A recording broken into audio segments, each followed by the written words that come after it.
আমি রাসেল আছির সাথে। আর শুরু হয়ে গেল ভূত এফএম। আপনাদের সবাইকে স্বাগত জানাচ্ছি ভূত এফএমে আজকে। এবং যারা যেখানে আছেন, আশা করছি যে আজকে যে স্টোরিগুলো আছে আমাদের কাছে, সেগুলো শুনে আনন্দ পাবেন, ভালো লাগবে এবং এনজয় করবেন অনেক বেশি। তাই এখন যেটা করব সেটা হচ্ছে সরাসরি চলে যাব আমরা আমাদের প্রথম অতিথি হিসেবে আছেন আজকে আফনান ভাই, তার কাছে চলে যাব এবং তার কাছ থেকে একটা ঘটনা শুনে আসবো। আশা করছি যে এই ঘটনাটা আপনাদের অনেক বেশি ভালো লাগবে। চলুন শুরুতেই চলে যায় আফনান ভাইয়ের কাছে। আসসালামু আলাইকুম লিসেনার্স, সবাইকে শুভেচ্ছা। এখন যে ঘটনাটি রাসেল ভাই শেয়ার করবে, ঘটনাটি এটা ফরিদপুর জেলার ঘটনা। ফরিদপুর জেলার রঘুনন্দনপুর নামক একটি জায়গা আছে, একটা গ্রাম আছে, মোটামুটি এটা ফরিদপুর সদরের মধ্যেই পড়ে। তো ওই জায়গারই একজন ইমাম এবং মুয়াজ্জিনের সঙ্গে ঘটে যাওয়া একটি ঘটনা আমি এখন বলবো। তো ঘটনাটি 1968 সালে। তো ওনারা ওই এলাকায় শ্যামসুন্দরপুর নামক আর একটা জায়গা আছে, যারা ওখানে ফরিদপুরের যারা বাসিন্দা, যারা শ্যামসুন্দরপুর বেশ কিছু কারণে চেনেন, সেখানে বেশ ধর্মীয় কিছু প্রতিষ্ঠান রয়েছে, অনেকেই সেখানে যান আর কি। তো ওই শ্যামসুন্দরপুর অনেক আগে থেকে ওখানে বেশ কিছু দরবার শরীফ ছিল, বাৎসরিক কিছু ওয়াজ মাহফিল হতো। কারণ এই শীতকাল যখন হয়, স্বাভাবিকভাবে রাসূল ভাই ওই যেহেতু আবহাওয়াটা অনুকূলে থাকে, সাধারণত ওয়াজ মাহফিলগুলো আমাদের দেশে এই শীতকালেই বেশি হয়ে থাকে আর কি, এই যে এখন যে সিজনটা চলছে। তো ওই এই শীতকালেই ওই সময়টা ছিল একটা বাৎসরিক ওয়াজ মাহফিল। ওই রঘুনন্দনপুর যেখানে লোকাল যে একটা মসজিদ ছিল, এই মসজিদের যিনি ইমাম সাহেব ছিলেন, তো ইমাম সাহেব সাধারণত ওই মাহফিলটা পরিচালনা করতেন। আচ্ছা। আর মুয়াজ্জিন সাহেব এমনি তার সহযোগী হিসাবে যেতেন, প্রতি বছর এটা যেতেন। আর ওখানে যে মসজিদ ছিল, ওই মসজিদের এক পাশে ইমামের জন্য একটা কামরা ছিল, মুয়াজ্জিনের জন্য একটা কামরা ছিল। মানে তারা ইন্ডিভিজুয়ালি থাকতেন, ফ্যামিলিরা অন্য জায়গায় থাকতেন আর কি। আচ্ছা। তো যেদিন ঘটনা আর কি, ওই দিন ওনারা মোটামুটি জোহরের নামাজ পড়েই ওই অঞ্চলে চলে যান, শ্যামসুন্দরপুর চলে যান, যাতে করে আগে থেকে মাহফিলের বন্দোবস্ত আগে থেকে করা যায়। তো মাহফিল শেষ করতে করতে প্রায় রাত ওই 68 সালে রাত প্রায় 1টা বেজে যায়। তো একটার সময় যখন ওনারা একসাথে দুজন ফিরছিলেন শ্যামসুন্দরপুর থেকে রঘুনন্দনপুর গ্রামে, ওখান থেকে দূরত্ব খুব বেশি না, কয়েক কিলোমিটারের দূরত্ব। তো রাসেল ভাই সাধারণত দেখা যাচ্ছে যে গ্রামে মানে রাত্রেবেলা যদি চলাফেরা করতে হয়, অনেক সময় রাত্রেবেলা কুকুর বা সামনে কোনো হিংস্র যদি কোনো কিছু চলে আসে, সাপ বা অন্য কিছু চলে আসে, সাধারণত হার সাথে একটা লাঠি নিয়ে একটু তাড়া করতে হয়, মানে সাহসের জন্য মানুষ সাথে একটু লাঠি রাখে আর কি।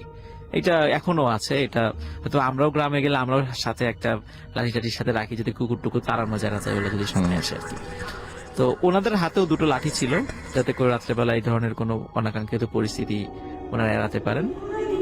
ওনারা যখন ফিরছিলেন রাসেল ভাই, তো ওই শ্যামসুন্দরপুর থেকে রঘুনন্দনপুর যাওয়ার পথে একটি জায়গা আছে, ওখানে একটা বড় বট গাছ আছে, এবং বট গাছের পাশেই মানে একটু দূরেই অনেক পুরাতন একটা কবরস্থান আছে। ওখানে এখন আর সেখানে কবর টবর ভাবে দেওয়া হয় না আর কি, অনেক পুরাতন কবরস্থান।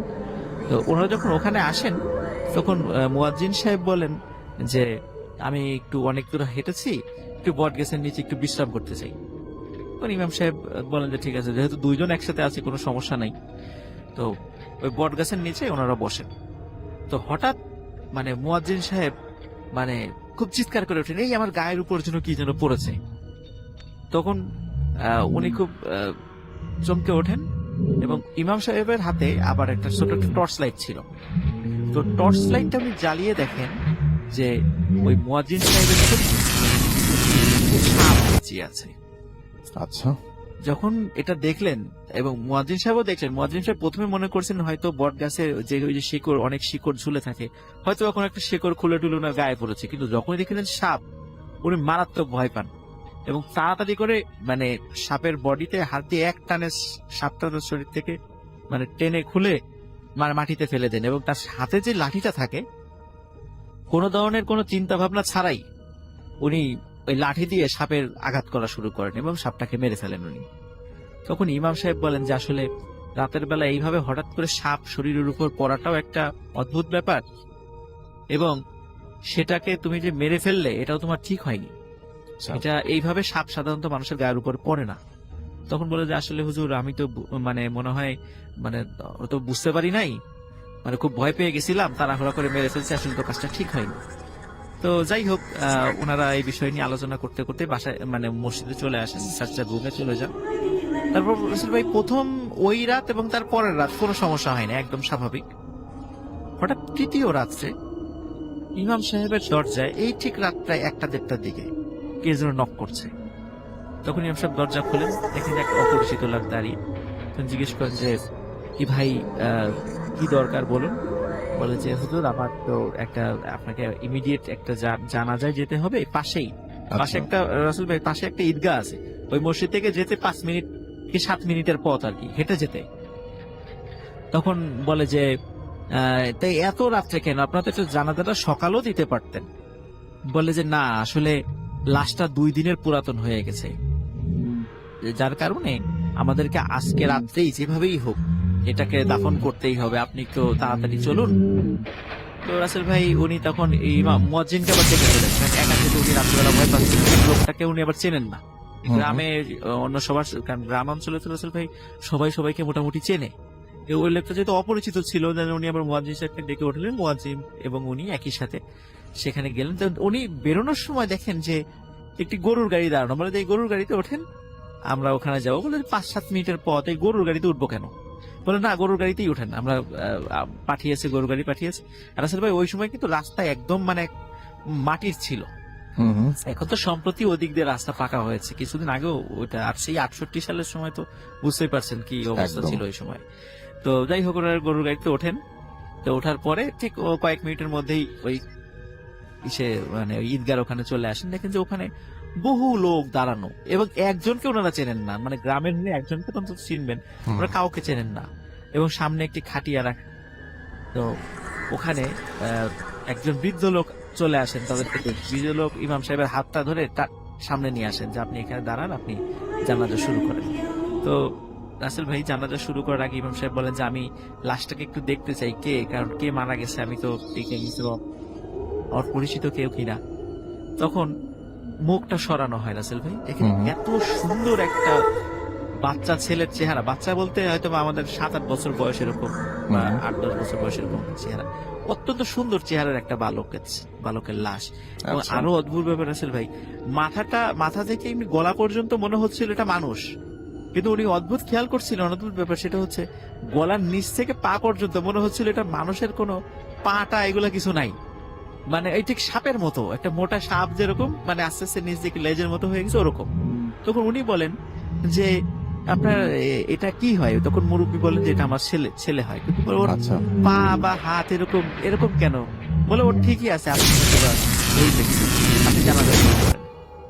তখন রাসেল ভাই জানাজা শুরু করানো হয়। জানাজা শুরু করার পরে জানাজা শেষ হয়। জানাজা শেষের পর তখন মানে ইমাম সাহেবকে ওই বৃদ্ধ লোকটা বলেন যে আজকে তো আমার সন্তানের জানাজা হলো, আপনি আরো 2টো জানাজা পড়ার জন্য প্রস্তুত থাকেন, আরো 2টা জানাজা পড়াতে হবে, খুব শীঘ্রই আপনাকে আমরা ডাকবো। তখন এই কথার কোনো মর্মার্থ বুঝতে পারেন নাই। হঠাৎ করে ইমাম সাহেব দেখেন যে আশেপাশে কোনো লোক নাই, শুধু ওই বৃদ্ধ লোক, ওই খাটিয়াটা এবং 4 জন লোক দাঁড়ানোর সাথে, আর মুয়াজ্জিন ছাড়া আর কোনো লোক নাই, যে হাজার হাজার লোক কোথায় গেল।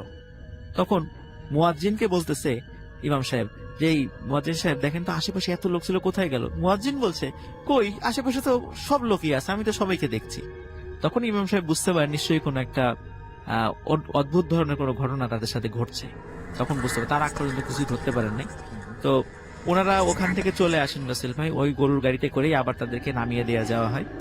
তো গরুর গাড়ির যিনি বসেছিলেন সামনে, মানে কোনো কথা তাদের সাথে কোনো কথা বলেন নাই, জাস্ট উঠেছেন, মসজিদে নামিয়ে চলে গেছেন, কোনো কথা বলেন নাই যে উনি কেউ। ওই লোককেও যারা চেনে না, গ্রামের যারা ওই সময় গরুর গাড়ি চালাতেন সবাইকে চেনে, কিন্তু ওই লোককেও চেনে, সবাই মানে অপরিচিত।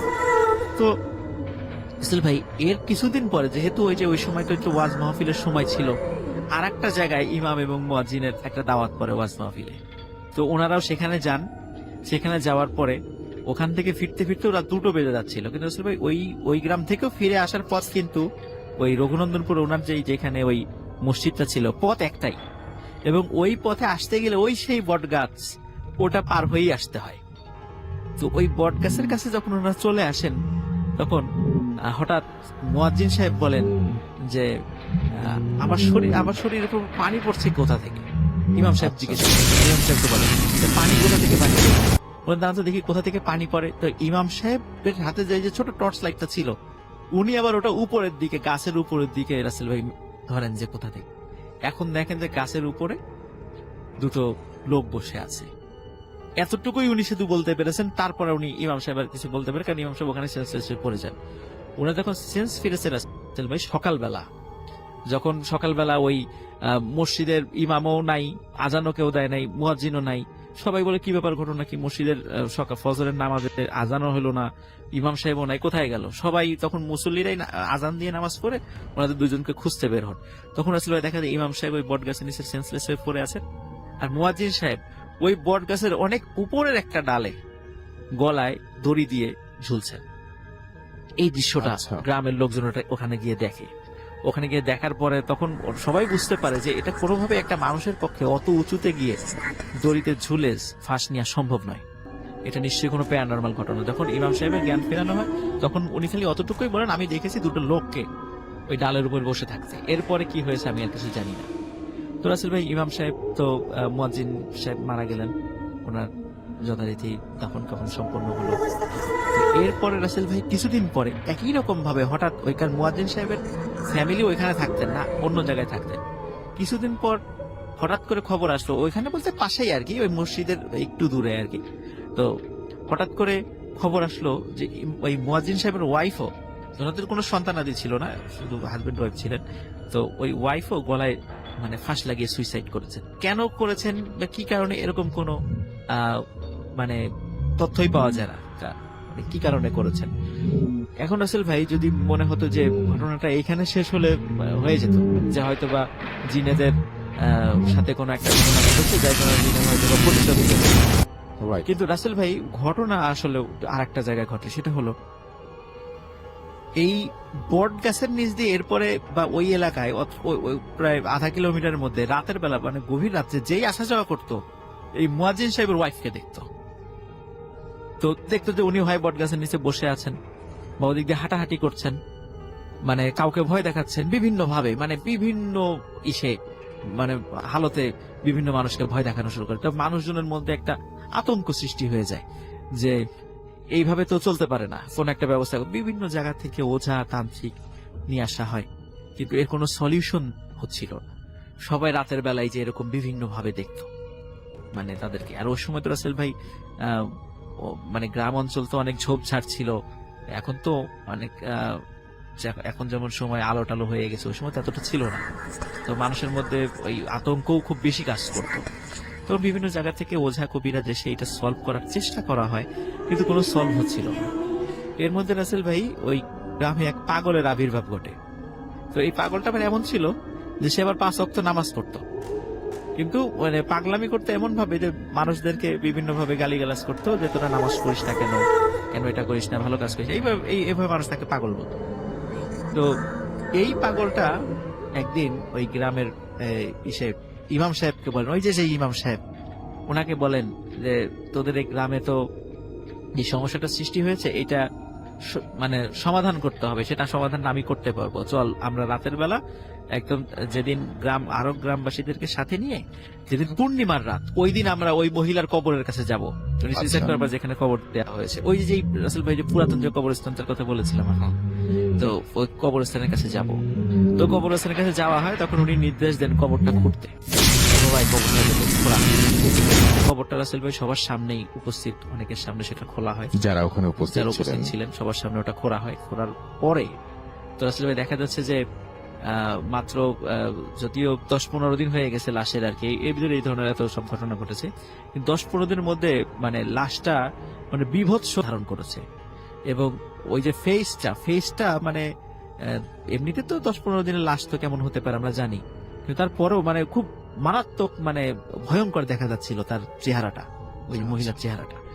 তো এখানে অদ্ভুত ব্যাপার রাসেল ভাই, মানে সাধারণত মহিলাদের যখন মানে কাফন পরানো হয়, পুরুষদের কাফন থেকে ওনাদেরকে কিন্তু কাপড় একটু বেশি থাকে, তার মাথায় বা শরীরে কয়েকটা জায়গায় কাপড় দেওয়া হয়।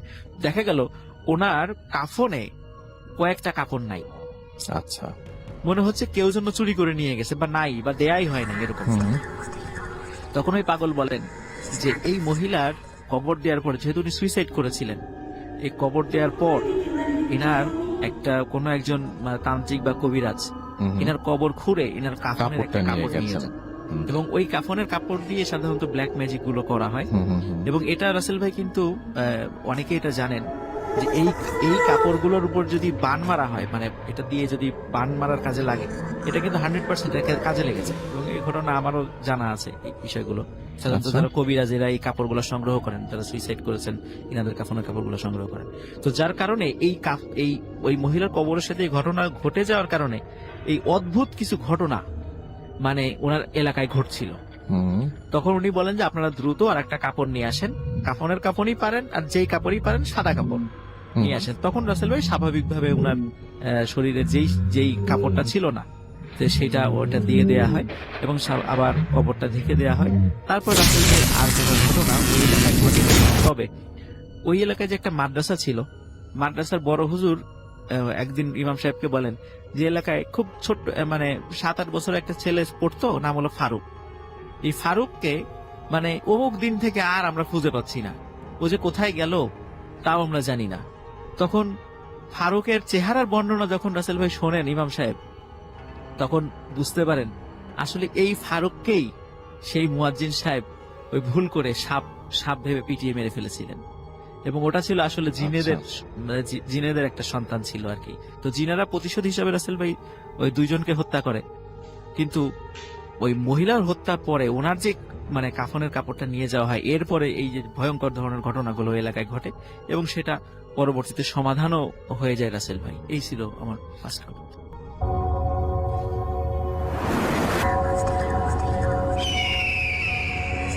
Welcome back. আপনাদের সবাইকে স্বাগত জানাই আমি রাসেল। আশা করছি আপনারা সবাই ভালো আছেন, ভালোর তলে আছেন। আমিও ভালো আছি আর ভালোর তলে আছি। চলে যাব আরও একটি ঘটনায়। যদি ভালো লাগে সাথে থাকবেন। কুল শ্রোতা এবং রাসেল ভাইকে জানাচ্ছি আমার পক্ষ থেকে আন্তরিক শুভেচ্ছা। আমি সোহাগ চক্রবর্তী, যশোর থেকে আপনাদের জন্য আবারও একটি ভয়ানক ঘটনা নিয়ে হাজির হয়েছি। মজার ব্যাপার হচ্ছে ঘটনাটি, আজকে যে ঘটনাটি আমি শেয়ার করতে চাচ্ছি, এই ঘটনাটি যিনি শেয়ার করেছেন ওনার নাম রাসেল এবং রাসেল ভাই পেশায় একজন মাছ ব্যবসায়ী। উনি মাছের চাষ করে থাকেন ঘেরে। উনি ঘটনাটি বলার সময় আমাকে একটু রিকোয়েস্ট করেছেন যে যেহেতু উনি একই প্লেসে এখনো মাছের ব্যবসা করেন, ওখানে এখনো মাছের ঘেরগুলো আছে ওনার, সো ওই ঘেরের নাম ঠিকানা, ওই প্লেসের নাম ঠিকানা উনি উল্লেখ করেন। আমিও সেই সত্ত্বে ওনার কাছ থেকে ঘটনাটি কালেক্ট করি এবং ঘটনাটি কালেক্ট করার পরে যাদের সাথে মূলত ঘটনাটি ঘটেছিল ওনাদের সাথেও আমি যোগাযোগ করার চেষ্টা করি। তো আমি ওনাদের সাথে যোগাযোগ করে জানতে পারি যে আসলে ঘটনাটি 100% সঠিক। তো চলুন শুরু করি ঘটনাটি। 2002 সালের কথা। রাসেল ভাই তখন সাতক্ষীরার প্রত্যন্ত একটি এলাকাতে অনেক বড় একটি মাছের ঘের নিয়ে চিংড়ি মাছের খামার তৈরি করেন, ঘের তৈরি করেন। সো আপনারা হয়তো অনেকেই জানবেন যে চিংড়ি মাছ কিন্তু একটু বড় হয়ে গেলে ঘের থেকে উপরে চলে আসে, হাত দিয়ে ধরা যায়, চুরি হয়ে যাওয়ার প্রবণতাটা বেশি থাকে। এই কারণে রাসেল ভাই কিন্তু একটা টাইট সিকিউরিটি অ্যারেঞ্জমেন্ট করেন ওখানে, যে আসলে ঘের থেকে যদি মাছ চুরি হয়ে যায় ওনার তো অনেক লস হয়ে যাবে, চিংড়ি মাছের অনেক দাম হয়। সো উনি ওখানে একটা টাইট পাহারার ব্যবস্থা করেন। এই পাহারার কাজে নিয়োজিত ছিল একই পরিবারের 3 ভাই। ঘটনার ভিকটিম কিন্তু এই 3 ভাই। হঠাৎ 1-2 বছর 3 বছর পর রাসেল ভাই প্রথম খুব ভালোই লাভে ছিলেন, কিন্তু 2-3 বছর পর উনি লক্ষ্য করতে থাকেন মাছের উৎপাদন ওই ঘেরটা থেকে অনেক কম হচ্ছে। যেহেতু এই 2-3 বছরে উনি ভালো একটা এক্সপিরিয়েন্স তৈরি করে ফেলেছেন, উনি জানেন যে কিভাবে পরিচর্যা করতে হয়, কিভাবে খাবার দিতে হয়, কেমন মাছ আসতে পারে, এটার একটা আইডিয়া থাকে ওনার ভালো। কিন্তু উনি খেয়াল করেন যে আসলে ওই ঘেরটা থেকে মাছের উৎপাদন অনেক কম হচ্ছে। তখন উনি ওই 3 ভাইকে অনেক বেশি প্রেশার দেওয়া শুরু করেন যে আসলে তোমরা নিশ্চিত ডিউটি দিচ্ছ না ঠিকভাবে, যার ফলে মাছ চুরি হয়ে যাচ্ছে, না হলে তো মাছ কম হওয়ার কোনো সম্ভাবনা নেই।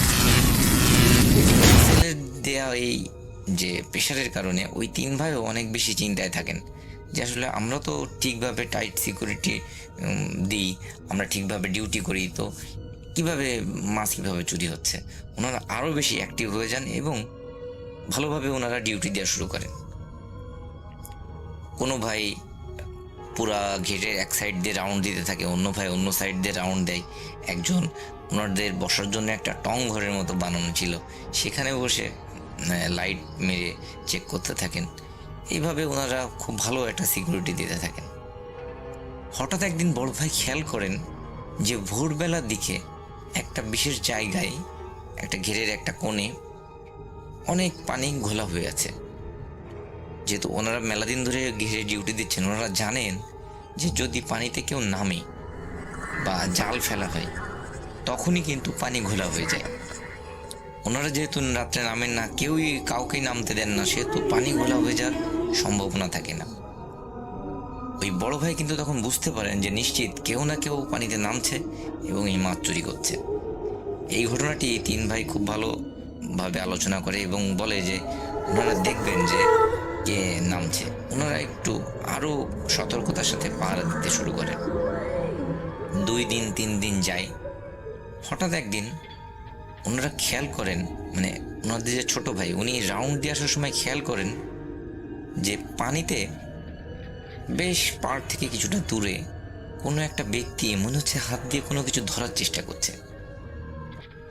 এই দৃশ্য দেখে উনি টর্চ লাইটটা অফ করে চুপি চুপি পানিতে নেমে যান এবং আস্তে আস্তে ওই ব্যক্তির কাছাকাছি যেয়ে চাপড়ে ধরেন ওনাকে এবং সজোরে ওনাকে কিল ঘুষি মারতে থাকেন এবং চিৎকার করতে থাকেন।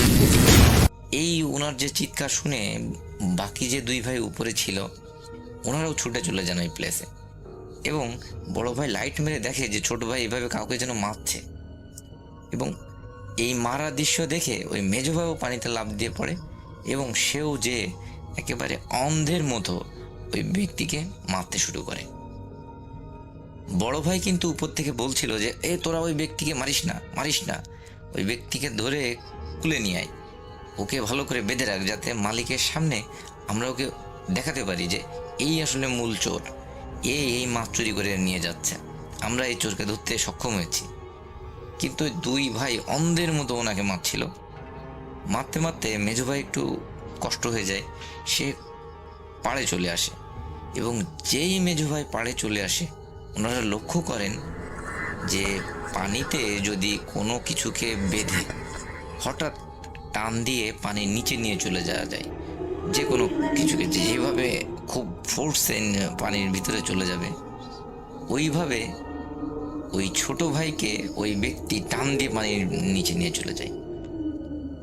এখানে বলে রাখা ভালো রাসেল ভাই, ওই ঘেরের গভীরতা কিন্তু অনেক বেশি না। যদি ওই ছোট ভাই সোজা হয়ে দাঁড়িয়েও থাকে তাও কিন্তু ওনার বুক পর্যন্ত সর্বোচ্চ পানি হতে পারে, সেহেতু কোনোভাবেই ওনার কিন্তু ওখানে ডুবে যাওয়ার সম্ভাবনা নাই বলতে গেলে চলে।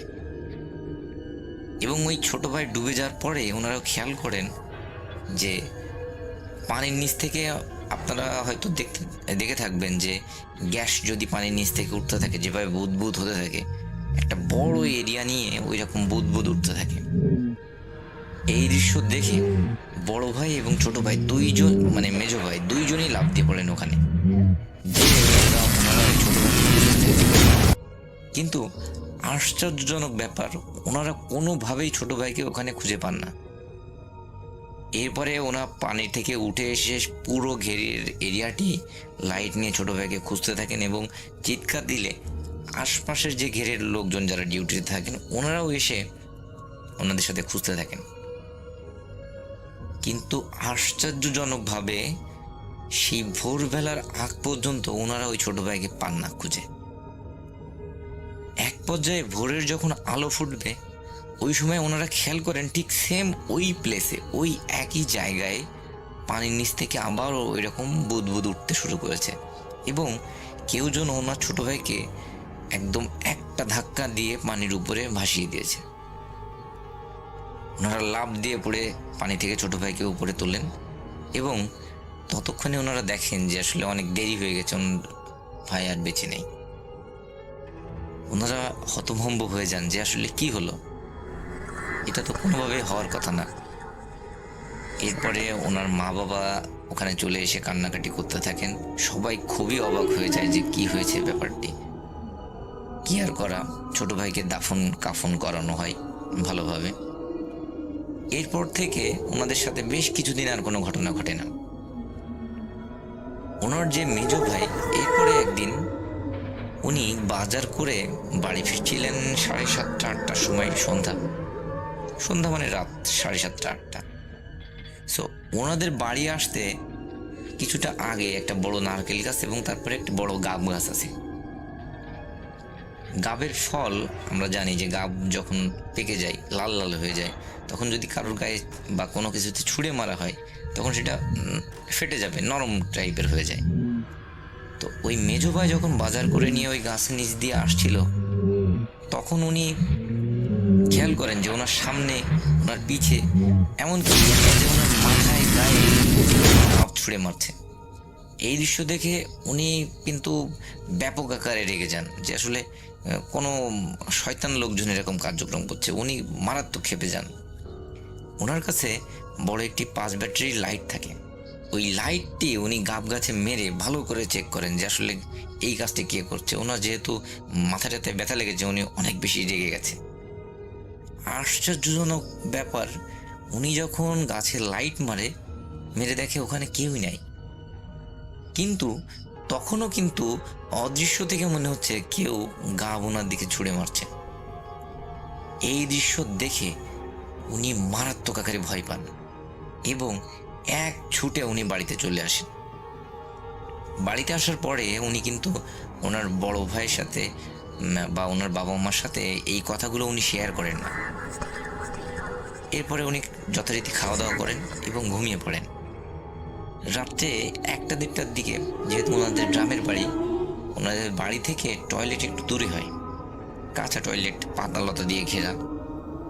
সো উনি টয়লেটে যাবেন। উনি লাইট নিয়ে টয়লেটে যান। টয়লেটে এরিয়াটা বেশ বড়। উনি যখন টয়লেটের মধ্যে ঢুকে উনি ব্যাপক আকারে ভয় পেয়ে যান। উনি দেখেন যে ঠিক ওনারা যেই রকম লোককে ওই ঘেরের মধ্যে মেরেছিল, সেম ওইরকম টাইপের একজন লোক ওখানে দাঁড়িয়ে। তার গায়ে মনে হচ্ছে একটা কালো চাদর দেয়া। যেই উনি টয়লেটের মধ্যে ঢোকেন এবং ওই লোকটি ওই চাদর ওনার গায়ের উপরে ফেলে প্রচণ্ড মারা শুরু করেন ওনাকে এবং ওনাকে তুলে তুলে মাটিতে আছাড় দিতে থাকেন। এক পর্যায়ে যখন উনি একেবারে নাজেহাল অবস্থা, উনি আর পারছিলেন না, ওই কালো অবয়বটি বা ওই কালো অবয়বের মতো লোকটি ওনাকে ওই কাঁচা টয়লেটের মধ্যে ফেলে দেন। উনি যন্ত্রণায় যখন খুব জোরে, উনি যখন পড়ে যান ওর মধ্যে আর কি, চিৎকার চেঁচামেচি যন্ত্রণায় কাতরাতে থাকেন, তখন কিন্তু ওই অবয়ব ওখান থেকে চলে যায় এবং ওনার কান্নার শব্দটি, মানে উনি তখন জোরে কান্নাকাটি করতে পারেন। এর আগে পর্যন্ত কিন্তু উনি চিৎকার করার চেষ্টা করছিলেন, হালকা পাতলা চিৎকার করছিলেন, কিন্তু আসলে জোরে চিৎকার উনি করতে পারছিলেন না। কিন্তু যখন এই অবয়বটি চলে যায় তখন উনি জোরে চিৎকার করতে পারেন এবং ওনার চিৎকার শুনে ওনার বাসা থেকে ওনার মা, ভাই, বাবা সবাই বেরিয়ে আসেন এবং এসে দেখেন যে ওনাদের টয়লেটটি কিন্তু অনেক গভীর। ওই গভীর টয়লেটের মধ্যে উনি পড়ে আছেন এবং ওনার হাতে তখন ওই টর্চ লাইটটি জ্বলছে। ওনারা অনেক কষ্টে দড়ি টড়ি ফেলে ওই টয়লেটের মধ্য থেকে ওনাকে টেনে তোলেন উপরে। ওনার অবস্থা এতটাই খারাপ ছিল, উনি কথা বলার মতো কোনো পরিস্থিতিতে ছিলেন না। ওনাকে ভালো করে ওয়াশ করে ওনাকে ওনার বাবা কিছু পানি পড়া দেন, সেইগুলো খেয়ে উনি ঘরে নিয়ে যেয়ে ওনাকে শুইয়ে দেওয়া হয়। এরপরে যখন সকাল হওয়ার পরে ওনার সাথে আরও কিছু আজব ঘটনা ঘটতে থাকে। উনি পাগলের মতো প্রলাপ বকতে থাকেন, মাঝে মাঝে আবার ঠিক হয়ে যান। আবার যখন ঠিক হয়ে যান তখন উনি রক্তের মতো বমি করতে শুরু করেন। খুবই একটা ক্রিটিক্যাল সিচুয়েশন ওনার। এরপরে ডাক্তার ডেকে নিয়ে আসা হয় এবং ওনার ট্রিটমেন্ট করানো হয়। বাড়ির সবাই কিন্তু ধারণা করেছিলেন, যেহেতু ওনাদের একটা কাঁচা টয়লেট, ওই কাঁচা টয়লেটের মধ্যে উনি টয়লেট করতে যেই পড়ে গেছেন, এটা সবার ধারণা ছিল। কিন্তু উনি হঠাৎ এক সময় যখন ঠিক হয়ে যান তখন উনি পুরো ঘটনাটি বলেন। সবাই শুনে অনেক বেশি ভয় পেতে শুরু করেন এবং আশপাশের ওনাদের যে প্রতিবেশী ছিলেন তারা বলতে থাকেন যে আসলে ওই ঘেরের আশপাশে একসময় পিশাচের উপদ্রব ছিল, যারা মানুষের বিভিন্ন রকম ক্ষতি করত, মানুষকে ভয় দেখাতো, বাচ্চাদের মেরে ফেলতো, এরকম বহু ঘটনা ঘটতো। কিন্তু যখন এই মাছের ঘের করা হয় বা লোকালয় আস্তে আস্তে তৈরি হওয়া শুরু হয়, তখন কিন্তু এই জিনিসগুলো অনেক কম হয়ে গেছে। সো এই সব কথা শোনার পরে ওনার বাড়ির লোকেরাও কিন্তু অনেক বেশি ভয় পাওয়া শুরু করেছিলেন। ওনারা একটা কবিরাজকে ডেকে আনেন এবং ওই কবিরাজকে ডেকে এনে কিছু পানি পড়া টোড়া তাৎক্ষণিকভাবে দেন, কিন্তু আশ্চর্যজনকভাবে ওই মেজো ভাই সন্ধ্যা 6টা পর্যন্ত বেঁচে ছিলেন। এরপরে হঠাৎ করে উনি রক্তবমি করতে করতেই মারা যান। বাড়িতে একটা শোকের মাতম তৈরি হয়ে যায়, সবাই অনেক বেশি কষ্ট পান, অনেক ভয়ের একটা পরিবেশও হয়ে যায় সাথে সাথে। এরপরে ওই মেজো ভাইকে দাফন কাফন করে দেওয়া হয়। মেজো ভাইকে দাফন কাফন করে দেওয়ার পরে বড় ভাইয়ের ভিতরে কিন্তু একটা আতঙ্ক তৈরি হয়ে যায়। তিনি আর ওই মাছের ঘেরের ওই যে পাহারা দেওয়ার যে কাজ, ওটি আর করতে চান না। উনি পার্শ্ববর্তী গ্রাম থেকে একটা ভালো কবিরাজ দেখিয়ে সেখান থেকে তাবিজ টাবিজ অনেক কিছু নিয়ে আসেন এবং উনি ওই বাড়ির যে ওনাদের জমি ছিল সেইগুলো চাষবাস করতে থাকেন। উনি আর ওই পেশায় ফিরে যান না। দীর্ঘ 1-1.5 মাস 2 মাস পার হয়ে যায়, ওনাদের সাথে আর কোনো ঘটনা ঘটে না। হঠাৎ একদিন ওই বড় ভাইয়ের যে স্ত্রী, উনি রাত্রে 11টা-12টার দিকে বাইরে বাথরুম করতে আসবেন, যেহেতু ওনাদের গ্রামের ওনাদের অনেক সমস্যা ছিল। উনি একটা হেরিকান জ্বালিয়ে বাইরে চলে আসেন এবং বাথরুম করতে থাকেন। বাথরুম করে উনি যখন ফিরছেন তখন উনি খেয়াল করেন ঘরের ভিতরে যেন সাদা, আমরা যখন দেখবেন যে কোথাও কোনো শিল্পীরা স্টেজে পারফর্ম করছে তখন যেমন সাদা ধোঁয়া দেওয়া হয়, ওই টাইপের একটা সাদা ধোঁয়া, কিন্তু ওই ধোঁয়াগুলো তো চারিদিকে ছড়িয়ে পড়ে। এই ধোঁয়া কিন্তু ওইভাবে ছড়িয়ে পড়ছে না, একটা নির্দিষ্ট শেপের মতো, পাতলা একটা নির্দিষ্ট শেপের মতো। সে একদম সুন্দর করে দরজার যে ফাঁকা ওইটা দিয়ে ঘরের মধ্যে চলে যাচ্ছে। এই দৃশ্য দেখে উনি অনেক বেশি ভয় পান এবং মনে করেন যে ওনার স্বামীর হয়তো কোনো বড় ক্ষতি হয়ে যেতে পারে। উনি ছুটে এসে ধাক্কা দিয়ে দরজা খুলে ফেলেন, কিন্তু দেখে ঘরের ভিতরে আসলে কিছুই নাই, কোনো সমস্যা নাই।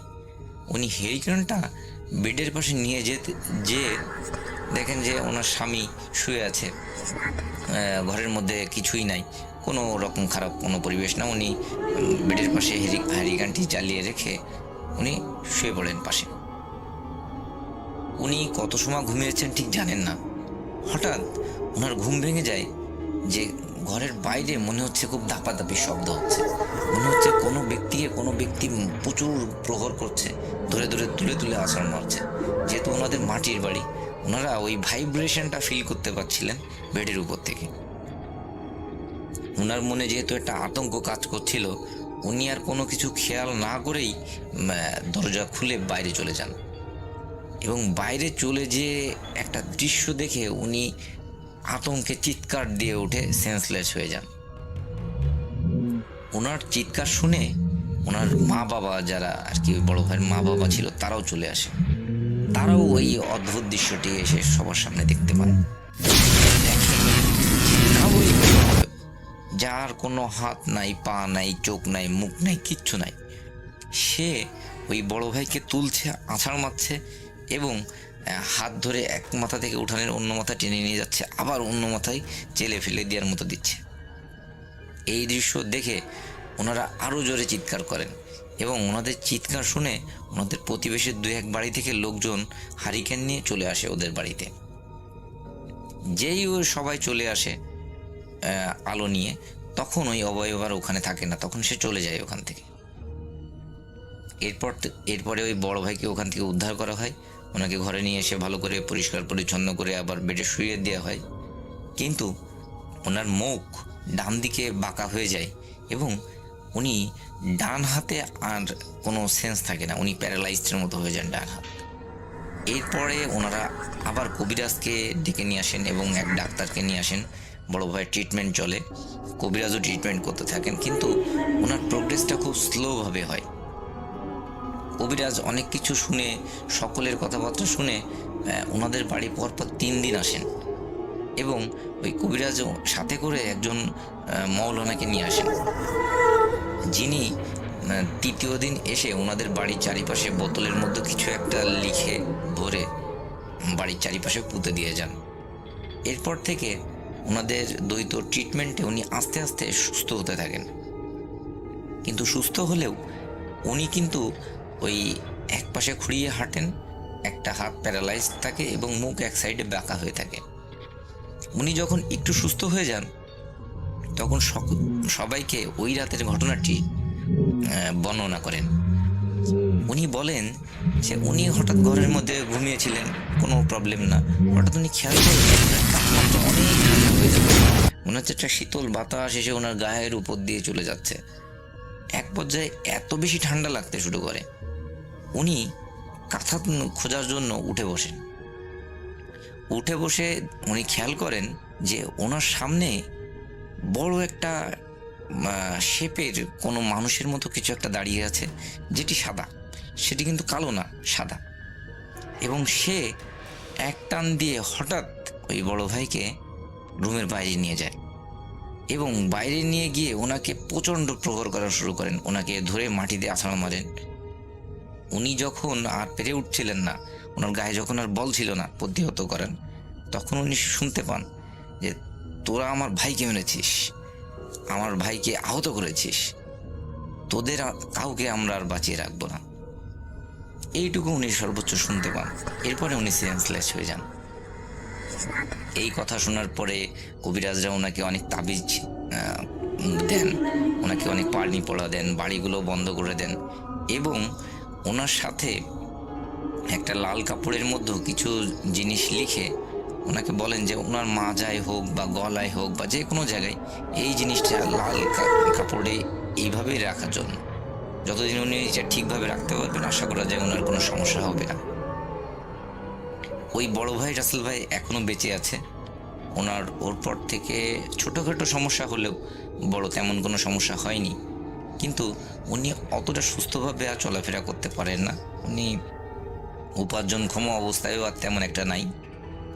উনি যখন ঘটনাটি আমার সাথে শেয়ার করছিলেন উনি অধরে কাঁদছিলেন যে উনি ওই ঘেরের ডিউটি দিতে যে 2 ভাইকে হারিয়েছেন, ওনার জীবনটা এত কঠিন হয়ে গেছে। সো এই ছিল আমার ঘটনাটি আপনাদের ভালো লেগে থাকে তাদের উদ্দেশ্যে ঘটনাটি শেয়ার করবেন এবং সবাই ভালো থাকবেন।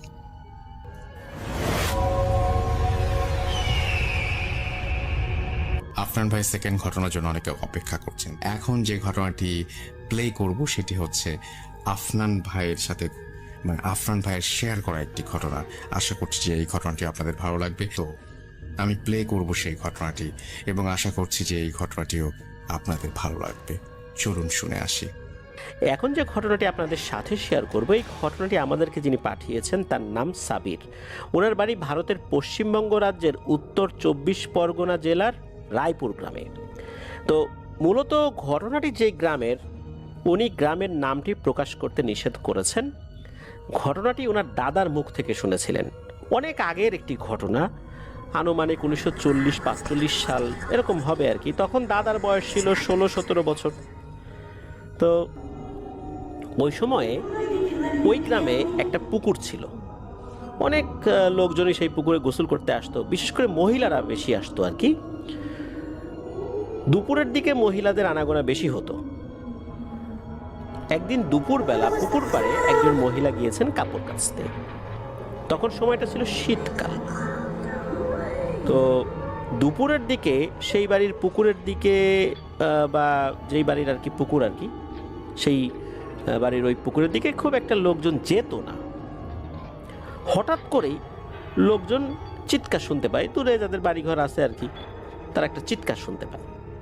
তো আশেপাশের বাড়িঘর থেকে লোকজন যখন ওই চিৎকারের উৎস কোত্থেকে আসলে এসব চিন্তা করতে করতে পুকুরের কাছে আসেন, এসে দেখেন যে ওই যে ভদ্র মহিলা, উনি অজ্ঞান হয়ে পুকুরের একপাশে পড়ে আছেন।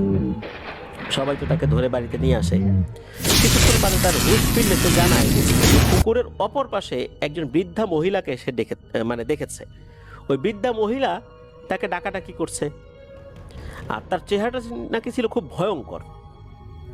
তো মূলত ওই ভয়ঙ্কর চেহারা দেখেই সে চিৎকার করেছে, তারপর আর তার কিছু মনে নাই। এটা ছিল ওই ভদ্র মহিলার ভাষ্য আর কি। আসলে কি হয়েছিল সেটা আমরা পরে জানবো। তো তখনকার মতো তার আর কোনো সমস্যা হয় নাই ওই ভদ্র মহিলার। তো রাতে উনি শুয়ে আছেন তার হাজবেন্ড বাচ্চা কাচ্চা নিয়ে। হঠাৎ করে রাতের বেলা তার ঘুম ভেঙে যায় কোনো কিছু শব্দে। ঘুম ভাঙতেই নাকি উনি দেখতে পান এক ভয়ঙ্কর চেহারা। সেই ভয়ঙ্কর চেহারাটা হচ্ছে সেই বৃদ্ধা মহিলার যাকে উনি পুকুর পাড়ে দেখেছিলেন। তো উনি তো চিৎকার করে উঠছেন। ওনার স্বামী জিজ্ঞেস করে কি হয়েছে, বলে যে ওই যে পুকুর পাড়ের ওই মহিলাকে আমি আবার দেখছি ঘরের মধ্যে। তো এটা বলতে বলতে নাকি সে আবার অজ্ঞান হয়ে যায়। এরপর তার আর জ্ঞান ফেরানো যায় নাই। তার জ্ঞান ফিরেছে পরের দিন সকালবেলা। সকালে ঘুম থেকে ওঠার পরই তার বমি শুরু হয় আর ডায়রিয়া। তখনকার সময় হসপিটাল তো এত অ্যাভেলেবল ছিল না। এখন তো বিভিন্ন স্বাস্থ্য কমপ্লেক্স হয়ে গেছে বিভিন্ন জায়গায়, কিন্তু তখন কিন্তু এতটা অ্যাভেলেবল ছিল না। তখন তো ব্রিটিশ পিরিয়ড চলছে, যোগাযোগ ব্যবস্থাও তো এতটা ভালো না। আর গ্রামের রাস্তাঘাট তো কেমন হয়, বিশেষ করে ওই সময় প্রেক্ষাপটে বুঝতেই পারছেন। উনি ভেষজ কিছু ওষুধ খেয়েছিলেন, গাছগাছরা কিছু ওষুধ খেয়েছিলেন, কিছুটা সময় উনি স্বাভাবিক ছিলেন। বিকাল থেকে আবার সেই একই সমস্যা শুরু হয়। তো বাড়ির সবাই ভাবে তার নিশ্চয়ই কলেরা হয়েছে, ওলা ওঠা যেটাকে আমরা বলি আর কি, এটা হয়েছে। আর এটা কিন্তু তখন একটা মহামারী রোগ হিসেবে ধরা হতো। কোনো গ্রামে কলেরা হলে গ্রাম একদম সাফ হয়ে যেত, মানুষ মরতে মরতে। রাতের বেলা বিশেষ করে সন্ধ্যার পর থেকে এবার শুধু বমি নয়, রক্ত বমি শুরু হয়েছে, আর ডায়রিয়া তো আছেই। তো বাড়ির লোকজন আর চুপ না থেকে, ভেষজ চিকিৎসার প্রতি নির্ভরশীল না থেকে ওনাকে অনেক দূরের একটি হসপিটালে নিয়ে গেছেন ওই রাত্রেই। তো ডাক্তার দেখে কিছু বলতে পারে না, বলে যে কলেরা না, তো তার কলেরা দেখে মনে হচ্ছে না, আবার মনে হচ্ছে কলেরা, কিন্তু এখন এখানকার ট্রিটমেন্ট যেটা আছে এটা তার জন্য উপযোগী না, আপনারা অন্য কোনো জায়গায় নিয়ে যান, ভালো কোনো হসপিটাল। এখন তারা কোথায় নেবে ওই সময়ের প্রেক্ষাপটে? তো ডাক্তার যে ওষুধগুলো দিয়েছেন সেগুলো নিয়ে তাকে বাড়িতে নিয়ে আসা হয়। ওই দিন রাত্রেই অতিরিক্ত রক্ত বমি হতে হতে ওই মহিলা মারা যান। তো মানুষজন সেটাকে আসলে খুব যে বেশি অন্যরকম মনে করছেন তা না, কারণ এরকমটা হতেই পারে। কেউ মরে গেছে, মানে কেউ বলছেন যে এটা কলেরাতে মরছে, কেউ বলে আরে না, কত ধরনের সমস্যা হইতে পারে না মানুষের, এই জন্য হয়তো মারা গেছে। পরদিন জোহর বাদ ওনার দাফন কাফন করা হয়। ওনাকে কবরস্থ করার পর ঘটে আরেকটি ঘটনা। তো কবর দেওয়া হয়ে গেলে যে যার বাড়িতে চলে যায়। হঠাৎ করে শোনা যায় গ্রামের শেষের দিকে এক বাড়ির মহিলা রক্তবমি করছে। তো রক্তবমি করতে করতেই তিনি মারা যান। তার আর কথা বলার আর বেশিক্ষণ সময় হয় নাই। এবার সবার মনে একটা ভয়ের ছাপ যে না, তো এটা তো কলেরা না, রক্তবমি করতে করতে মারা যাচ্ছে, নিশ্চয়ই অন্য কিছু। তো ওই রাত্রেই তাকে কবরস্থ করা হয়। সেই রাত্রে আর কোনো অসুবিধা হয় নাই। পরের দিন সকালবেলা শোনা যায় গ্রামের শেষের দিকের আর একটা বাড়িতে আর একজন মহিলা রক্তবমি করছে।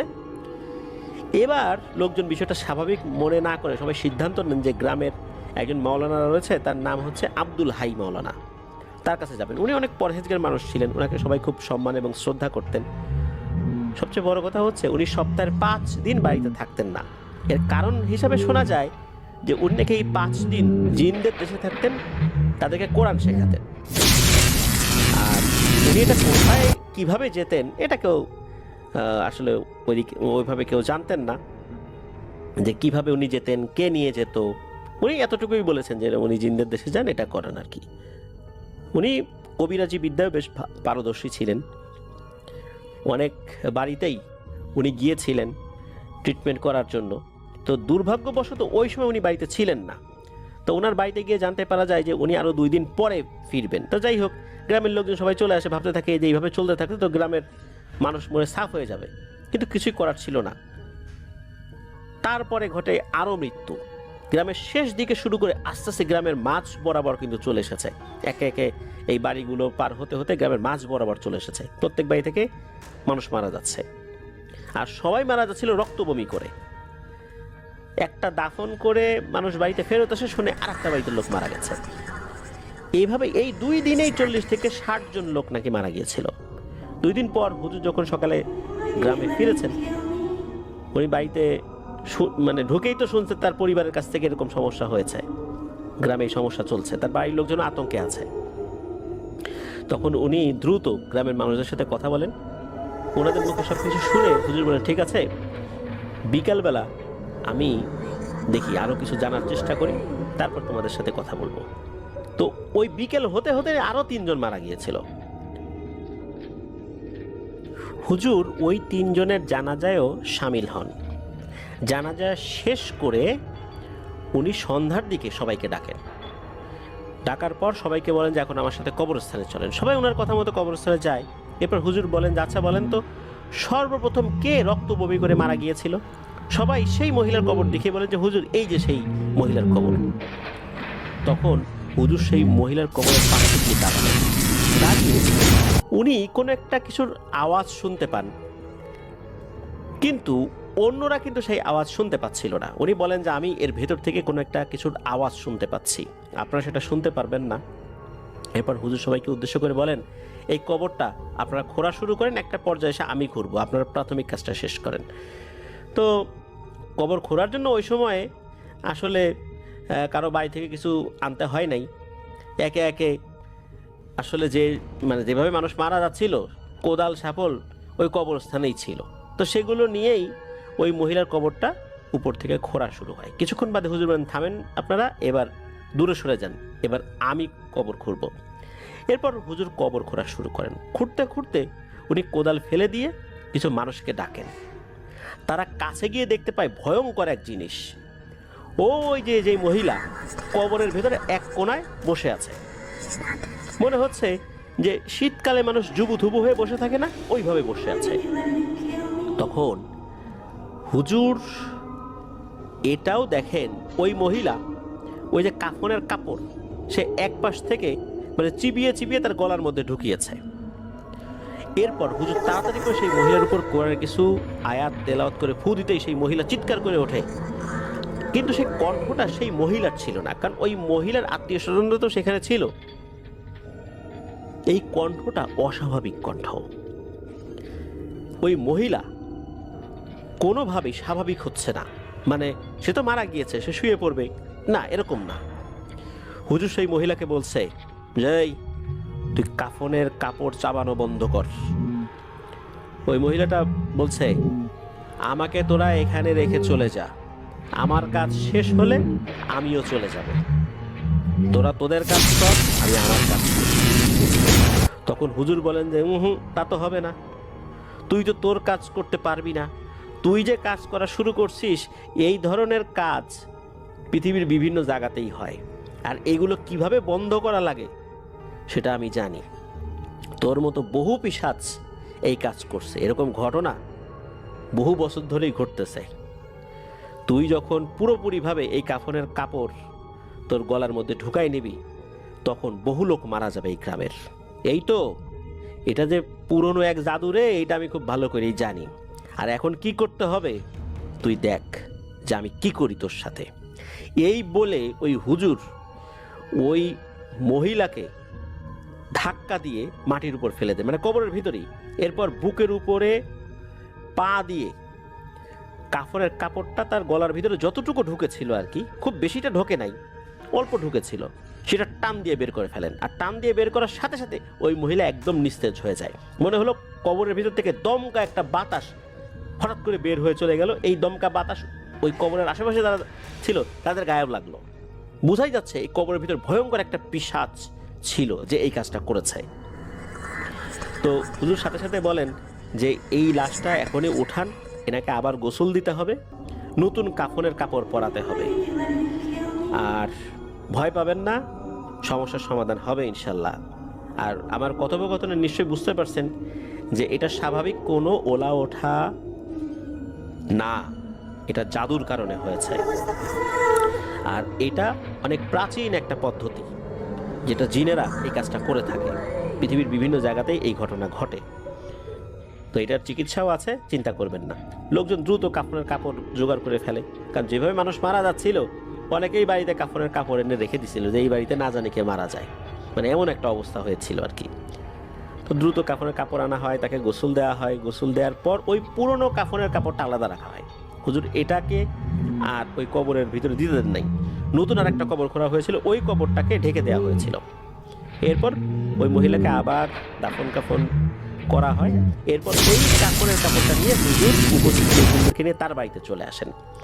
তার বাড়িতে আসার পর উনি একটা গোল বৃত্ত এঁকে ওই কাফনের কাপড়টা ওই বৃত্তের মধ্যে বসিয়ে উনি রুকিয়া শুরু করেন। অল্প কিছুক্ষণের মধ্যে হঠাৎ করে দেখা গেল ওই কাফনের কাপড়টা নড়াচড়া শুরু করেছে, আর মনে হচ্ছে যে ওই কাফনের কাপড়ের ভিতরে কোনো একটা মনুষ্য অবয়ব ঢুকে গেছে। বোঝা যাচ্ছে হাত কোনটা, পা কোনটা, মাথা কোনটা, কিন্তু ভিতরে যে কিছু নাই ফাঁপা এটা বোঝা যাচ্ছে আবার। আর ওর ভেতর থেকে গোংরানির আওয়াজ, বলে ওঠে, এই আমারে ডাকছিস কেন, তোদের সবাইকে মেরে ফেলবো, এই বলে গালিগালাজ করতে থাকে। তখন হুজুর বলে যে ওই কাজ শেষ, ওই কাজ তুই পারবি না, কারণ তুই এমন এক পদ্ধতি অবলম্বন করছিস যেই পদ্ধতি আমার জানা আছে যে কিভাবে আমি এটার সমাধান করব। আর বলছি না পৃথিবীর বিভিন্ন জায়গাতে এই ঘটনা ঘটে, তুই কাজটা ভালো করিস নাই, আরে শাস্তি তুই পাবি, তোকে তো ছাড়বো না রে, এতগুলো মানুষকে তুই মারছিস, কি অপরাধ ছিল বল, কেন মারলি? তখন ওর ভেতর থেকে ওই গোংরাতে গোংরাতে ওই গজরানো কণ্ঠে বলে ওঠে যে আমি ওলা বুড়ি, আমার চেহারা যেই দেখবে সেই মরবে, এটাই পদ্ধতি, কিন্তু আমি মারার জন্য এখানে আসি নাই, আমি ওই পুকুরে নামছি এক মহিলা কিভাবে যেন আমাকে দেখে ফেলে, তো আমি ওর দিকে তাকাইও নাই, কিন্তু পরবর্তীতে দেখি যে ওই মহিলা আমার দিকে তাকায় ভেংচি কাটতেছে, আমার চেহারা খারাপ, আমার চেহারা বিদঘুটে, সে ভেংচি কাটতেছে, এইটা দেখে আমার খুব রাগ হয়। এরপর আমার চেহারাকে আরো বিভৎস করে ওকে দেখাই, এরপর সে চিৎকার দিয়ে অজ্ঞান হয়ে পড়ে যায়। ও কেন আমাকে ভেংচি কাটলো, আমার কি অপরাধ ছিল, আমি কি ওর কোনো ক্ষতি করার জন্য আসছিলাম ওইখানে? আমি তো তা করি নাই, কিন্তু ওই ইচ্ছা করে আমার দিকে ভেংচি কাটতেছে। একজনের চেহারা খারাপ হইতেই পারে, তাই বলে কি তার দিকে তাকায় ভেংচি কাটতে হবে? এই বিষয় তোরা কিভাবে ব্যাখ্যা করবি? তখন হুজুর কিছুক্ষণ চুপ করে থাকেন। হ্যাঁ, কথা তো সত্য, তারপরেও এই অপরাধের কারণে তো এত মানুষকে শাস্তি দেয়া যায় না, এটা হুজুর বলেন। তখন বলেন যে তোদের যুক্তি আমাদের কাছে চলে না, আমরা আমাদের যুক্তিতে চলি। যদি কোথাও এই ধরনের ঘটনা ঘটে যায় তখন আমাদের পদ্ধতি অনুযায়ী ওই পুরো গ্রামে আমরা আক্রমণ করে বসি, যেটা আমি করছি। আর এইটার আর একটা পদ্ধতি আছে, সেটা তুই জানিস, তারপরও বলি যে যদি আমাদের মতো কোনো জিনেরা কোনো গ্রামে আক্রমণ করে, প্রথম যে মারা যায় এর কবরের মধ্যে আমরা ঢুকতে পারি, আর ওর লাশের ভিতরে ঢুকে ওর কাফনের কাপড় আমরা খাওয়া শুরু করি। খেতে খেতে পুরোটা যখন শেষ হয়ে যাবে, আস্তে আস্তে পুরোটা শেষ হয়ে যাবে, তার মানে হচ্ছে ওই গ্রামের সব লোক মারা যাবে, এরপর আমরা ওই কবর থেকে চলে যাই। একই সাথে মানুষ পড়তে থাকে এবং আমাদের কবরের ভিতরে জাদুবিদ্যার চর্চাটা চলতে থাকে। এইভাবেই আমরা কোনো গ্রামকে শেষ করে দেই। তুই মাঝখানে এসে বাগড়া বাঁধাইছিস। তখন হুজুর বলে যে তুই তো এখন যাইতে পারবি না, তোকে তো আমি আটকায় ফেলছি, যা মারছিস এই লোকগুলোকে তো আর ফেরত আনতে পারবো না, তবে তুই নিরীহ লোকদেরকে যে হত্যা করছিস কোনো কারণ ছাড়া, এর শাস্তি তুই পাবি। এটা বলার পর হুজুর কি করে, উনি কিছু দোয়া পড়তে থাকে। ওনার খুব পরহেজগার একটা শক্তিশালী জিন ছিল, সে জিনের সর্দার তাকে আহ্বান করে। সেই জিনের সর্দারও কিছুক্ষণের মধ্যেই চলে আসে। উপস্থিত লোকজন সর্দারের আগমন বুঝতে পেরেছে, কিন্তু দেখতে পায় নাই। মনে হলো একটা বাতাস আসলো, হুজুর কিছু কথোপকথন করলো তার সাথে, তার কিছু কিছু শব্দ উপস্থিত লোকজন শুনতে পেরেছিলেন। এরপর কি হলো, হঠাৎ করে ওই যে কাফনের কাপড়ের মধ্যে একটা মনুষ্য অবয়বের মতো মনে হচ্ছিল, কাফনের কাপড়টা ধপাস করে মাটিতে পড়ে যায়, মানে এর ভিতরে কিছু নাই। এরপর মনে হলো একটা দমকা বাতাস ওই বাড়ি থেকে চলে গেল। তো হুজুর তখন বললেন যে এই জিন সর্দার এই খুনি পিশাচটাকে ধরে নিয়ে গেছে, আর ও যদি জীবিত থাকে ও এইভাবে আবার বিভিন্ন গ্রামে গিয়ে হামলা করবে, এটাই ওদের কাজ। এইভাবেই ওরা মানুষকে হত্যা করে, নিজের শক্তি বাড়ায়, আর কোনো কবরের ভিতরে গিয়ে কোনো লাশের কাফন খাওয়া শুরু করে। এটাই এদের একটা জাদুর পদ্ধতি। একে জিন সর্দার নিয়ে গেছে, ওরা এর বিচার করবে। পরবর্তীতে জানা যায় যে ওই জিন সর্দার এই পিশাচকে মৃত্যুদণ্ড দিয়েছিল। তো এটাই ছিল ঘটনা।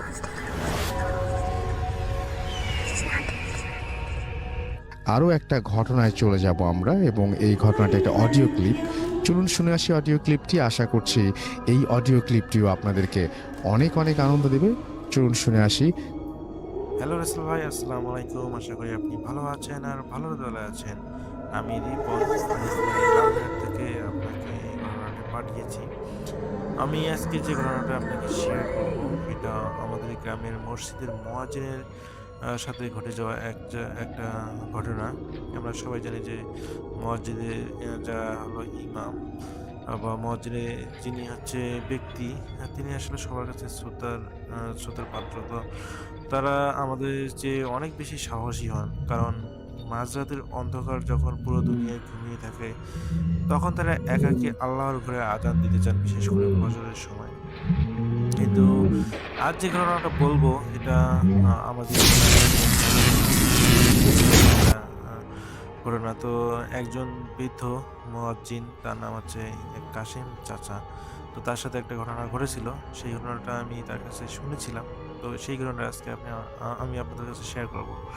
তো এই ঘটনার পর তিনি টানা 2 মাস বিছানায় পড়েছিলেন। ওনার মুখে দিয়ে রক্ত পর্যন্ত বের হয়েছিল। এখন তিনি আলহামদুলিল্লাহ সুস্থ আছেন, কিন্তু সেই রাতের কথা তুললেও আজও নাকি তার চোখে জল আসে, এতটা ভয়ানক একটা ঘটনা। তো ঘটনায় চলে যাই। ঘটনাটা ছিল একটা শীতের রাতে শেষের দিকে।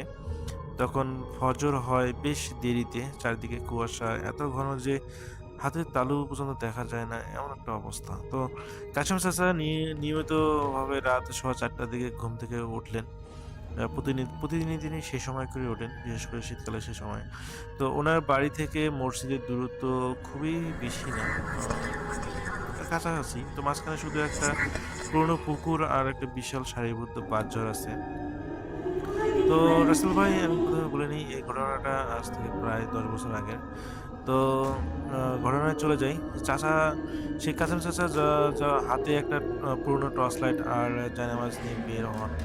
তো কুয়াশার ভিতরে টর্চের আলোটা যেন দেয়ালের মতো আটকে যাচ্ছিল।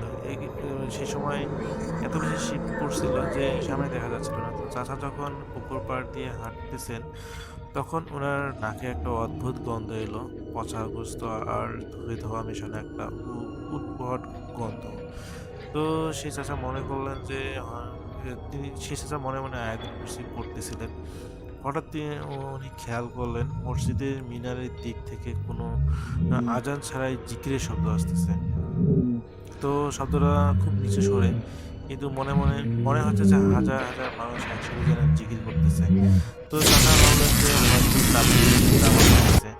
উনি পা চালিয়ে মসজিদের গেটে আসলেন, কিন্তু গেটে এসে ওনার রক্ত যেন হিম হয়ে গেল। মসজিদের বিশাল কাঠের দরজাটা ভিতর থেকে বন্ধ, কিন্তু ভিতর থেকে সেই জিকিরের শব্দটা আরো তীব্র হয়ে আসতেছে।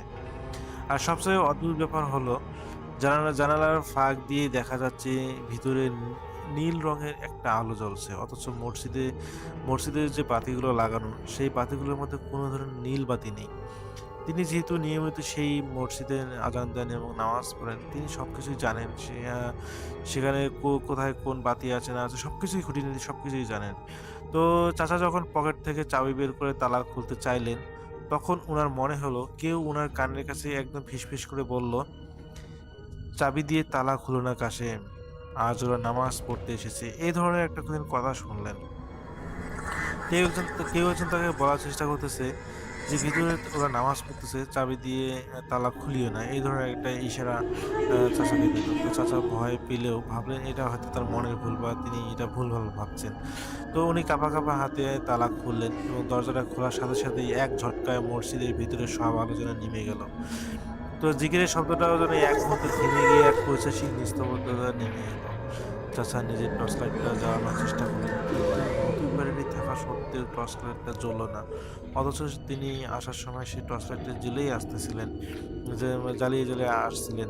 এখন আবার তার টর্চ লাইটটা জ্বললো না কেন, তিনি বুঝতে পারলেন না। তো অন্ধকারের মধ্যে চাচা যখন মেহরাবের দিকে এগিয়ে যাচ্ছেন, তখন উনি হোঁচট খেয়ে পড়ে গেলেন।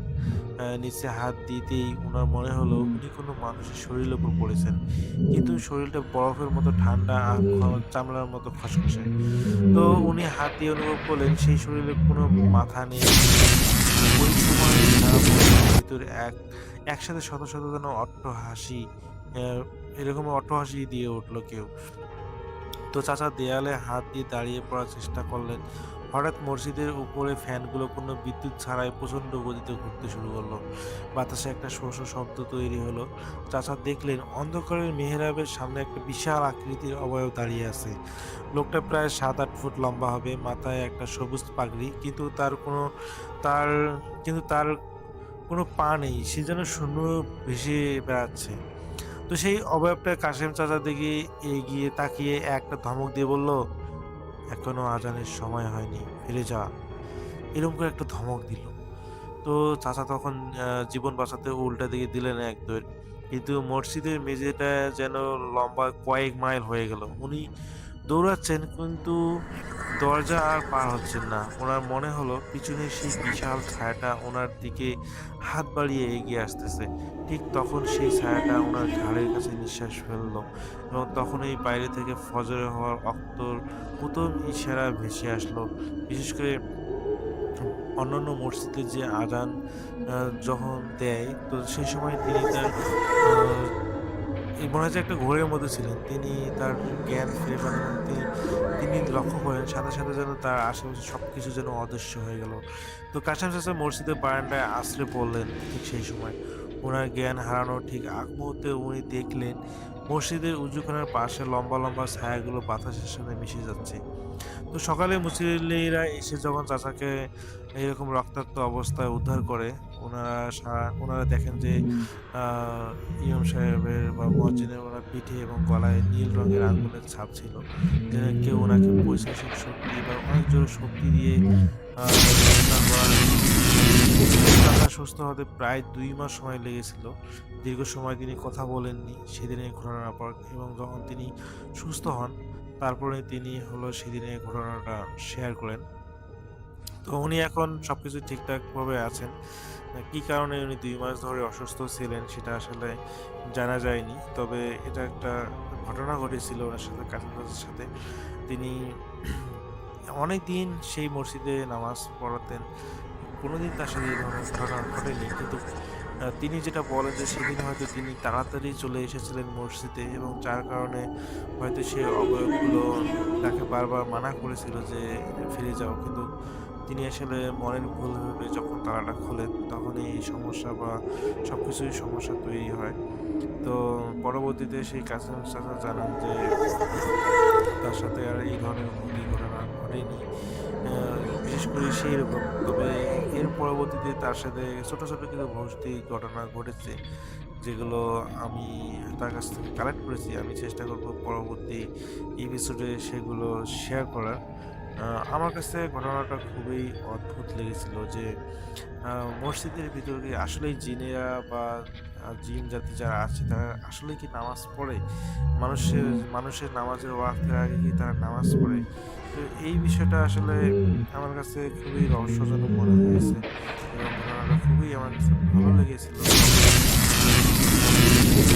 সুন্দরভাবে গুছিয়ে বলেছিলেন। আমি আসলে রাসেল ভাই আপনাকে চেষ্টা করেছিলাম যে ঘটনাটা পাঠিয়ে দেওয়ার, কিন্তু আমার লেখার সময় নেই, বা আমি আসলে লেখার সময় পাইনি, যার কারণে আমি ঘটনাটা আপনাকে পাঠাতে পারিনি। তাই চিন্তা করলাম যে ভয়েস ওভার দিয়ে পাঠিয়ে দিই। তো আমি জানি না আমি যে ঘটনাটা বললাম এটার মধ্যে কোনো ভুল ত্রুটি হয়ে থাকলে ক্ষমা সুন্দর দৃষ্টিতে দেখবেন। তো রাসেল ভাই, এই ছিল আমার ঘটনা। আমি চেষ্টা করবো আরো নতুন নতুন ঘটনা আপনাকে পাঠানোর। তো ভালো থাকবেন, সুস্থ থাকবেন, এই প্রত্যাশায়। আল্লাহ হাফেজ।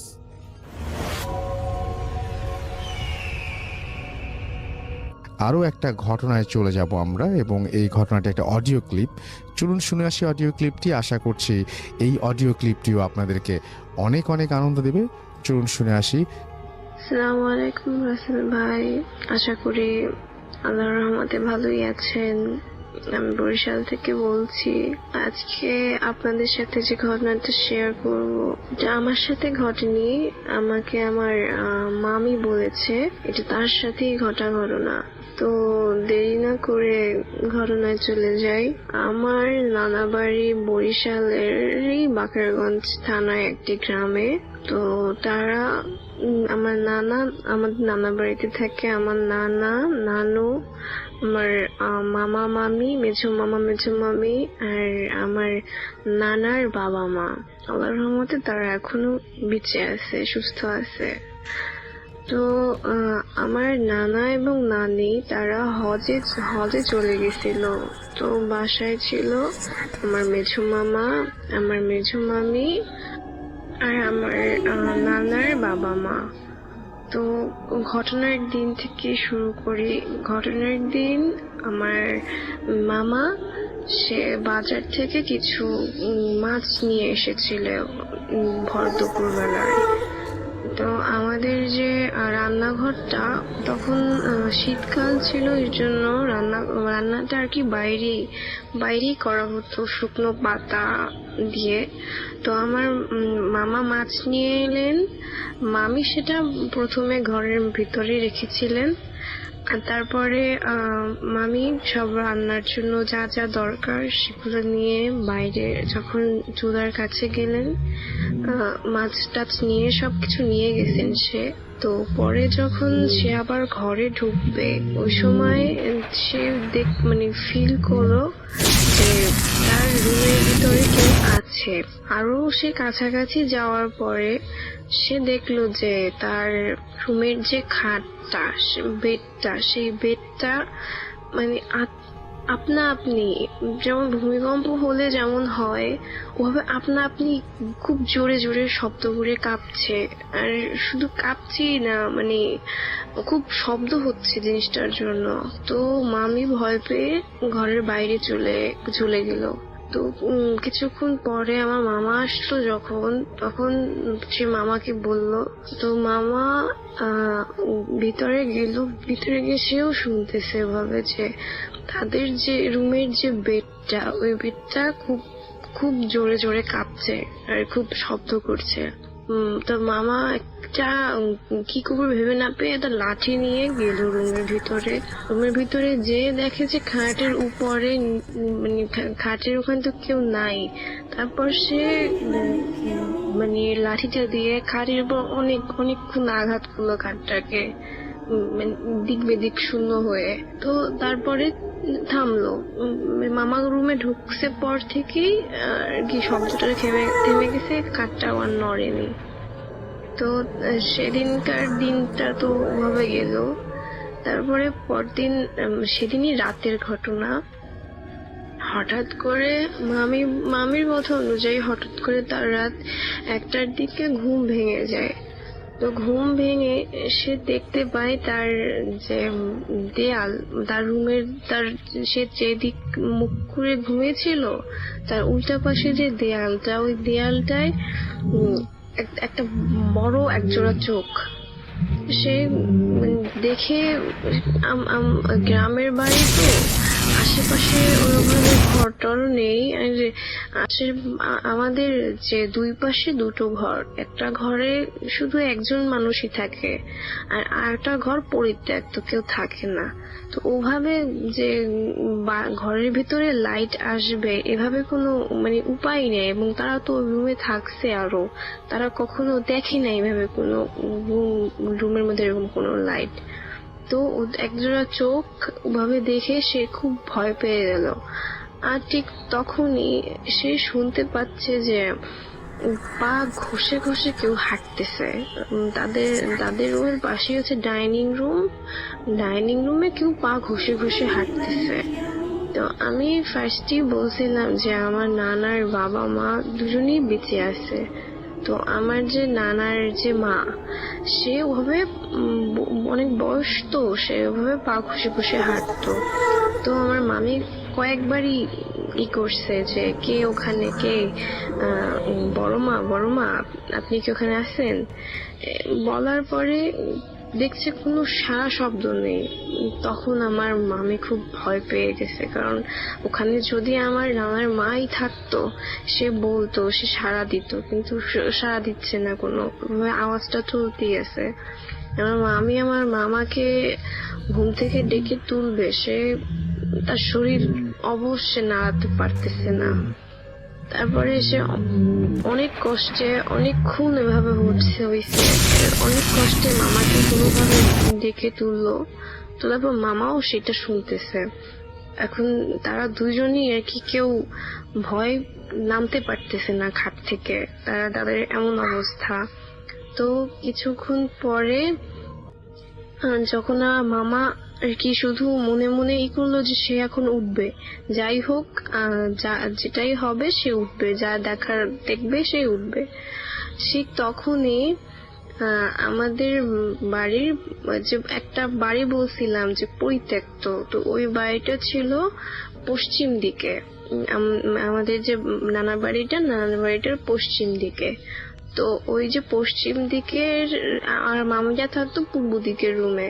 হঠাৎ করে দেখলো কি, যে জিনিসটা ভয়ে পা ঘষে ঘষে হাঁটছিল, সেই জিনিসটা পশ্চিম দিকের রুমের দরজা খুলে পশ্চিম দিকের রুমের জানালাটাও খট করে খুললো।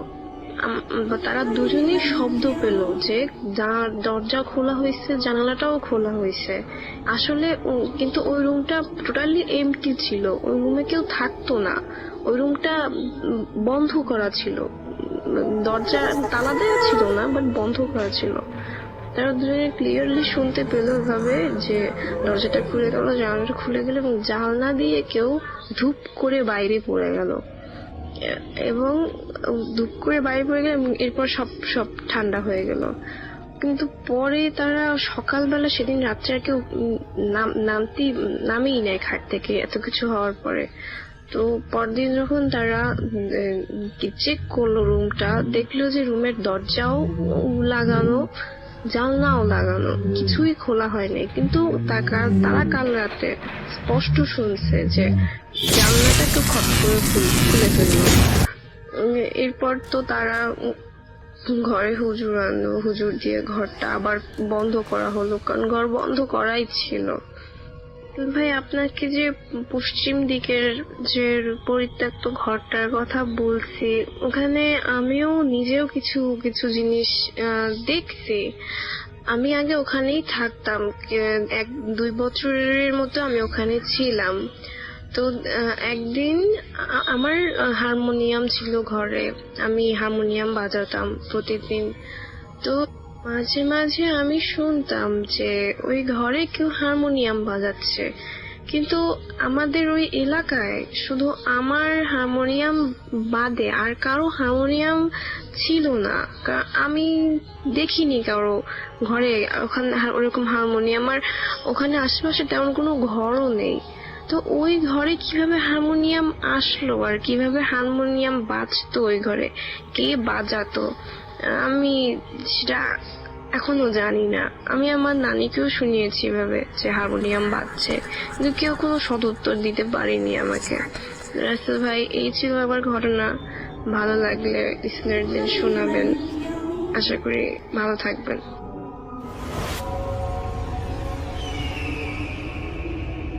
আমরা চলে যাব আমাদের পরবর্তী অতিথির কাছে। আপনার নামটা প্লিজ একটু বলবেন, আপনি কোথা থেকে এসেছেন সেটা বলবেন, তারপরে আপনার ঘটনা যাবে। হ্যালো এভরিওয়ান, আমি মারুফ শুভ, মিরপুর থেকে এসেছি। আমি শুনি আপনার। আজকে আপনাদের সাথে আমি যে স্টোরিটা শেয়ার করব, এটা আমার ফ্রেন্ড আমার সাথে এই স্টোরিটা শেয়ার করেছিল। এই ঘটনাটা ঘটেছিল রাসেল ভাই রাজশাহীতে। তো আমার ফ্রেন্ডের দেশের বাড়ি হচ্ছে রাজশাহী, তো সেখানে তারা থাকতো না, তারা মাঝে মাঝে ওই তাদের দেশের বাড়িতে যেত। সেখানে ছিল তার দাদি আর তার ছোট চাচা।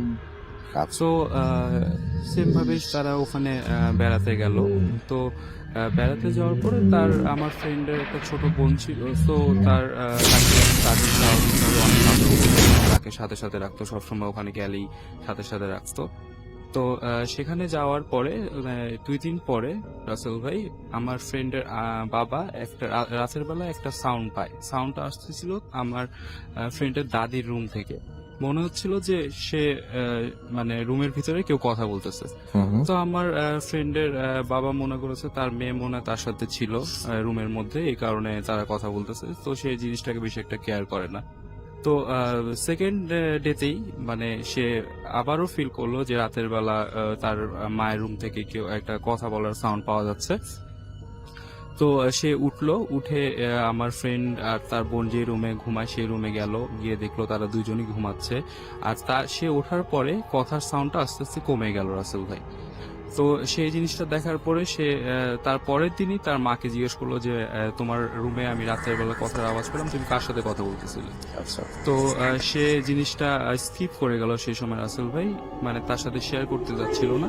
তো এই জিনিসটা দেখে আমার ফ্রেন্ডের আব্বু সে একটু রাগী হলো তার মায়ের উপরে। তারপরে তারা যেদিন চলে যাবে রাসেল ভাই, সেদিন আমার ফ্রেন্ডের যে ছোট বোন ছিল সে একটু অসুস্থ হয়ে গেল। আচ্ছা, এই কারণে সেদিন তারা যেতে পারেনি। তো সেদিন রাতের বেলা ঘটে গেল একটা ভয়ানক ঘটনা।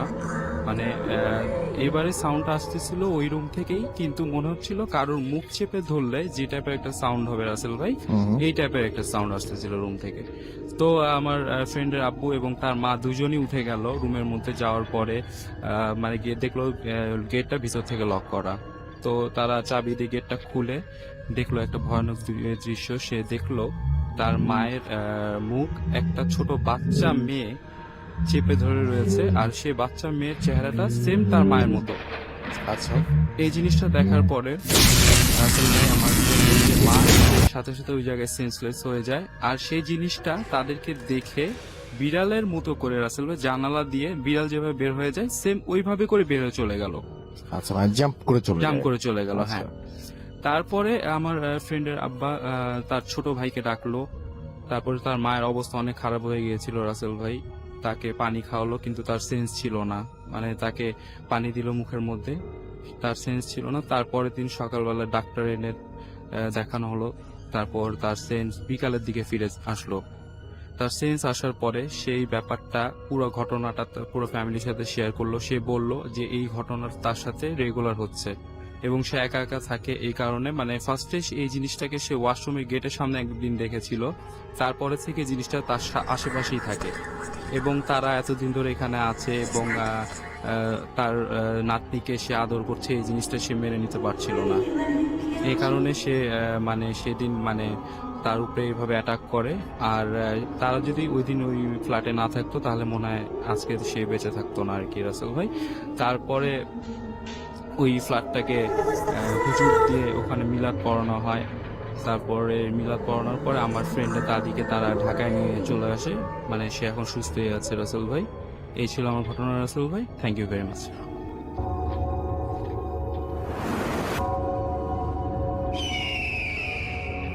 Welcome back. আপনাদের সবাইকে স্বাগত জানাই আমি রাসেল। আশা করছি আপনারা সবাই ভালো আছেন, ভালোর তলে আছেন। আমিও ভালো আছি আর ভালোর তলে আছি। চলে যাব আরও একটি ঘটনায়। যদি ভালো লাগে সাথে থাকবেন। ঘটনায় যাচ্ছি। ঘটনাটি সৌদি আরবের কোনো এক স্থানের ঘটনা অহরহ, কিন্তু এখানকার মানুষ জানাতে নারাজ, বলতে নারাজ, শুনতে নারাজ। তারা এইসবকে লজ্জা মনে করে। শুনতে অবাক লাগলেও ওদের মধ্যে একটা জিনিস দেখেছি, ওরা যদি জানতে পারে কোথাও জিনদের জায়গা বা এই বাসায় জিনদের বসবাস, তারা চেষ্টা করে সেই জায়গা থেকে সরে যেতে। কারণ তারা তা কখনোই চায় না সেই জায়গার জিনদের সাথে কোনো ধরনের ঝামেলা হোক। এখানে এমন বাড়ি বা জায়গা অহরহ। এই ঘটনাটা একটি পুরানো 4 তলা আন্ডার কনস্ট্রাকশন বাড়িকে কেন্দ্র করে ঘটে গেছে একটি ঘটনা। এই ঘটনাটি একজন জেল পুলিশের কাছ থেকে অথবা জেলারের কাছ থেকে সংগ্রহ করা। ঘটনাটি 2 জন মৃত্যুপ্রাপ্ত জেলবন্দি আসামির কাছ থেকে কালেক্টেড। তাদের একজন আব্দুল্লাহ এবং আরেকজন হাম্মাদ। তাদের মৃত্যুদণ্ডের মূল কারণ এই অদ্ভুত ঘটনাটাই রিয়াদের শেষের একটি গ্রামের ঘটনা। একটা 4 তলা বিশিষ্ট বিশাল আন্ডার কনস্ট্রাকশন বাড়ি, যেটা এভাবেই অনেক বছর ধরেই রয়েছে। না এটা বেড়েছে, না কেউ এসেছে। কারণ লোকে বলে এই জায়গাটি জিনদের জায়গা। অনেকে বেদজিন্নি বলেও সেই জায়গাটাকে অভিহিত করে থাকে। বেদজিন্নি মানে জিনের বাড়ি, কারণ এখানে যারা কাজ করতে আসতো তাদের নানান ধরনের সমস্যার সম্মুখীন হতে হতো। প্রতিদিন কারো না কারো হাত পা ভাঙতো কিংবা কারো মাথা ফাটতো। নানানভাবে বিভিন্ন উপায়ে ভয় পেত। তারা যখন কাজ করত তখন উপর থেকে কেউ বা কারা ইট ছুঁড়ে মারত, অথচ আশেপাশে তেমন কোনো দালান কোঠা না থাকার কারণে ভয় পাওয়াটা খুবই স্বাভাবিক। এমন আরও বিভিন্ন ধরনের ঝামেলা, এবং এই ঝামেলার কথা শোনা যেত। মালিক বুঝতে পারায় এই বাড়িটি একেবারেই বন্ধ করে দেয়। এর প্রধান কারণ ছিল চারিদিকে ছড়িয়ে পড়া কথা যে এই বাড়িতে জিনের ঝামেলা আছে। বাড়িটির বর্ণনা যদি দেই তাহলে চারদিক উঁচু দেয়াল, বিশাল একটা গেট, আর প্রথমেই আমি যেহেতু বলেছি যেহেতু বাড়িটি আন্ডার কনস্ট্রাকশন ছিল, এই বাড়ির আশপাশে কোনো ঘর বাড়ি নাই। 4 বন্ধু, যাদের নাম রাকান, হামিদ, আবদুল্লাহ আর হাম্মাদ। রাকান যে কিনা একজন নাস্তিক বললেই চলে। সে মুসলিম ঘরে জন্মালেও এসব ধর্মকর্ম অতটা বিশ্বাস করত না। খুব স্বাভাবিকভাবেই আমাদের নবীজি কিন্তু মক্কাতেই ছিলেন। মানুষগুলো যখন বিশ্বাস করতো না, তিনি তাদেরকে দাঁড়ে গেছেন ইসলামের দাওয়াত নিয়ে। তাই নাস্তিক থাকবে না বলাটা অস্বাভাবিক। সে মুসলিম ঘরে জন্মালেও ধর্ম বিশ্বাস করতো না যেহেতু, এবং কোনো ধরনের প্রাণী পছন্দ করতো না। সামনে দিয়ে কোনো কুকুর বেড়াল চলাচল করতে দেখলে হাতের সামনে যা পেত সেটা দিয়ে পেটাতো। ঘটনার শোনাকালীন এই বোঝার সুবিধার্থে তাদের দুজনের বিষয় আমি আগেই জানিয়ে রাখছি। 4 বন্ধু প্ল্যান করে তারা দূরে কোথাও মরুভূমিতে গিয়ে আনন্দ করবে, মজা করবে। তারা একটা জায়গা নির্ধারণ করে, সেখানে তারা রাতে গিয়ে খাবার খাবে আর কার্ড খেলবে। এই কার্ড খেলাটা এখানকার খুব স্বাভাবিক একটা বিষয়। তারা সন্ধ্যার পর সেই জায়গায় যাবার উদ্দেশ্যে রওনা দেয়। সেই জায়গায় যাওয়ার আগে রাস্তায় সেই পরিত্যক্ত বিশাল বাড়িটি পড়ে। তারা খাওয়া দাওয়ার পর কার্ড খেলতে বসে। একটা পর্যায়ে তর্কাতর্কি শুরু হয়, বিতর্ক শুরু হয়। বাজি ধরে যে দুজন হারবে তারা দুজন সেই ভূতুরে বাড়িতে যাবে। নিয়মটা এমন ছিল, একজন একজন করে ঢুকবে এবং 4 মিনিট করে থাকবে। খেলার একটা পর্যায়ে রাকান আর আবদুল্লাহ হেরে যায়। তারা বাড়িটির সামনে আসে এবং প্ল্যান করে এই উঁচু প্রাচীর পার হতে গাড়ি ব্যবহার করবে, অর্থাৎ গাড়ির ছাদে উঠে প্রাচীর টপকাবে এবং 4 মিনিট পর এই পাশ থেকে দড়ি ফেলবে। সেই দড়ির দ্বারা তারা এই পারে ফিরে আসবে। প্রথমে রাকান নিজ ইচ্ছায় যেতে চায়, কারণ ও জিন এইসব ভয় টয় তোয়াক্কা করে না। রাকান গাড়ির উপর উঠে দেয়াল টপকে লাফ দেয়। ওই পাশে পড়ার সাথে সাথেই রাকান একটা চিৎকার দেয়। এটা শুনে বন্ধুরা ভাবে লাফ দেওয়ার কারণে হয়তো ব্যথা পেতে পারে বা পা ভেঙে গেছে। এই পাশ থেকে বন্ধুরা ডাক দেয়, কিন্তু ওপার থেকে আর কোনো সারা শব্দ নাই। কয়েকবার ডাকার পরও ওপার থেকে চুপ, একদম চুপ। এতে বন্ধুরা ভাবে রাকান হয়তো তাদের সাথে মজা করছে। পরবর্তীতে বন্ধুরা ভাবে ঠিক আছে, যদি আমাদের সাথে মজা করে বা আমাদের ভয় দেখাতে চায় তাহলে আমরা উল্টো রাকানকে ভয় দেখাবো। পরিকল্পনা করে বন্ধুরা যে আস্তে করে সেখান থেকে রাকানকে রেখেই সেই জায়গায় আগের জায়গায় চলে আসবে। তো অনেকক্ষণ হয়ে যায়, রাকানের আর কোনো খবর নাই, এবং খবর না পেয়ে বন্ধুরা ফোন করে, দেখে ওর ফোন বন্ধ। কিন্তু ওরা তখনও ভেবে বসেছিল যে রাকান এখনো মজা করছে, এবং ওরা পাত্তা দিচ্ছিল না। একটা পর্যায়ে ওদের এখানে 2 জন লোক আসে।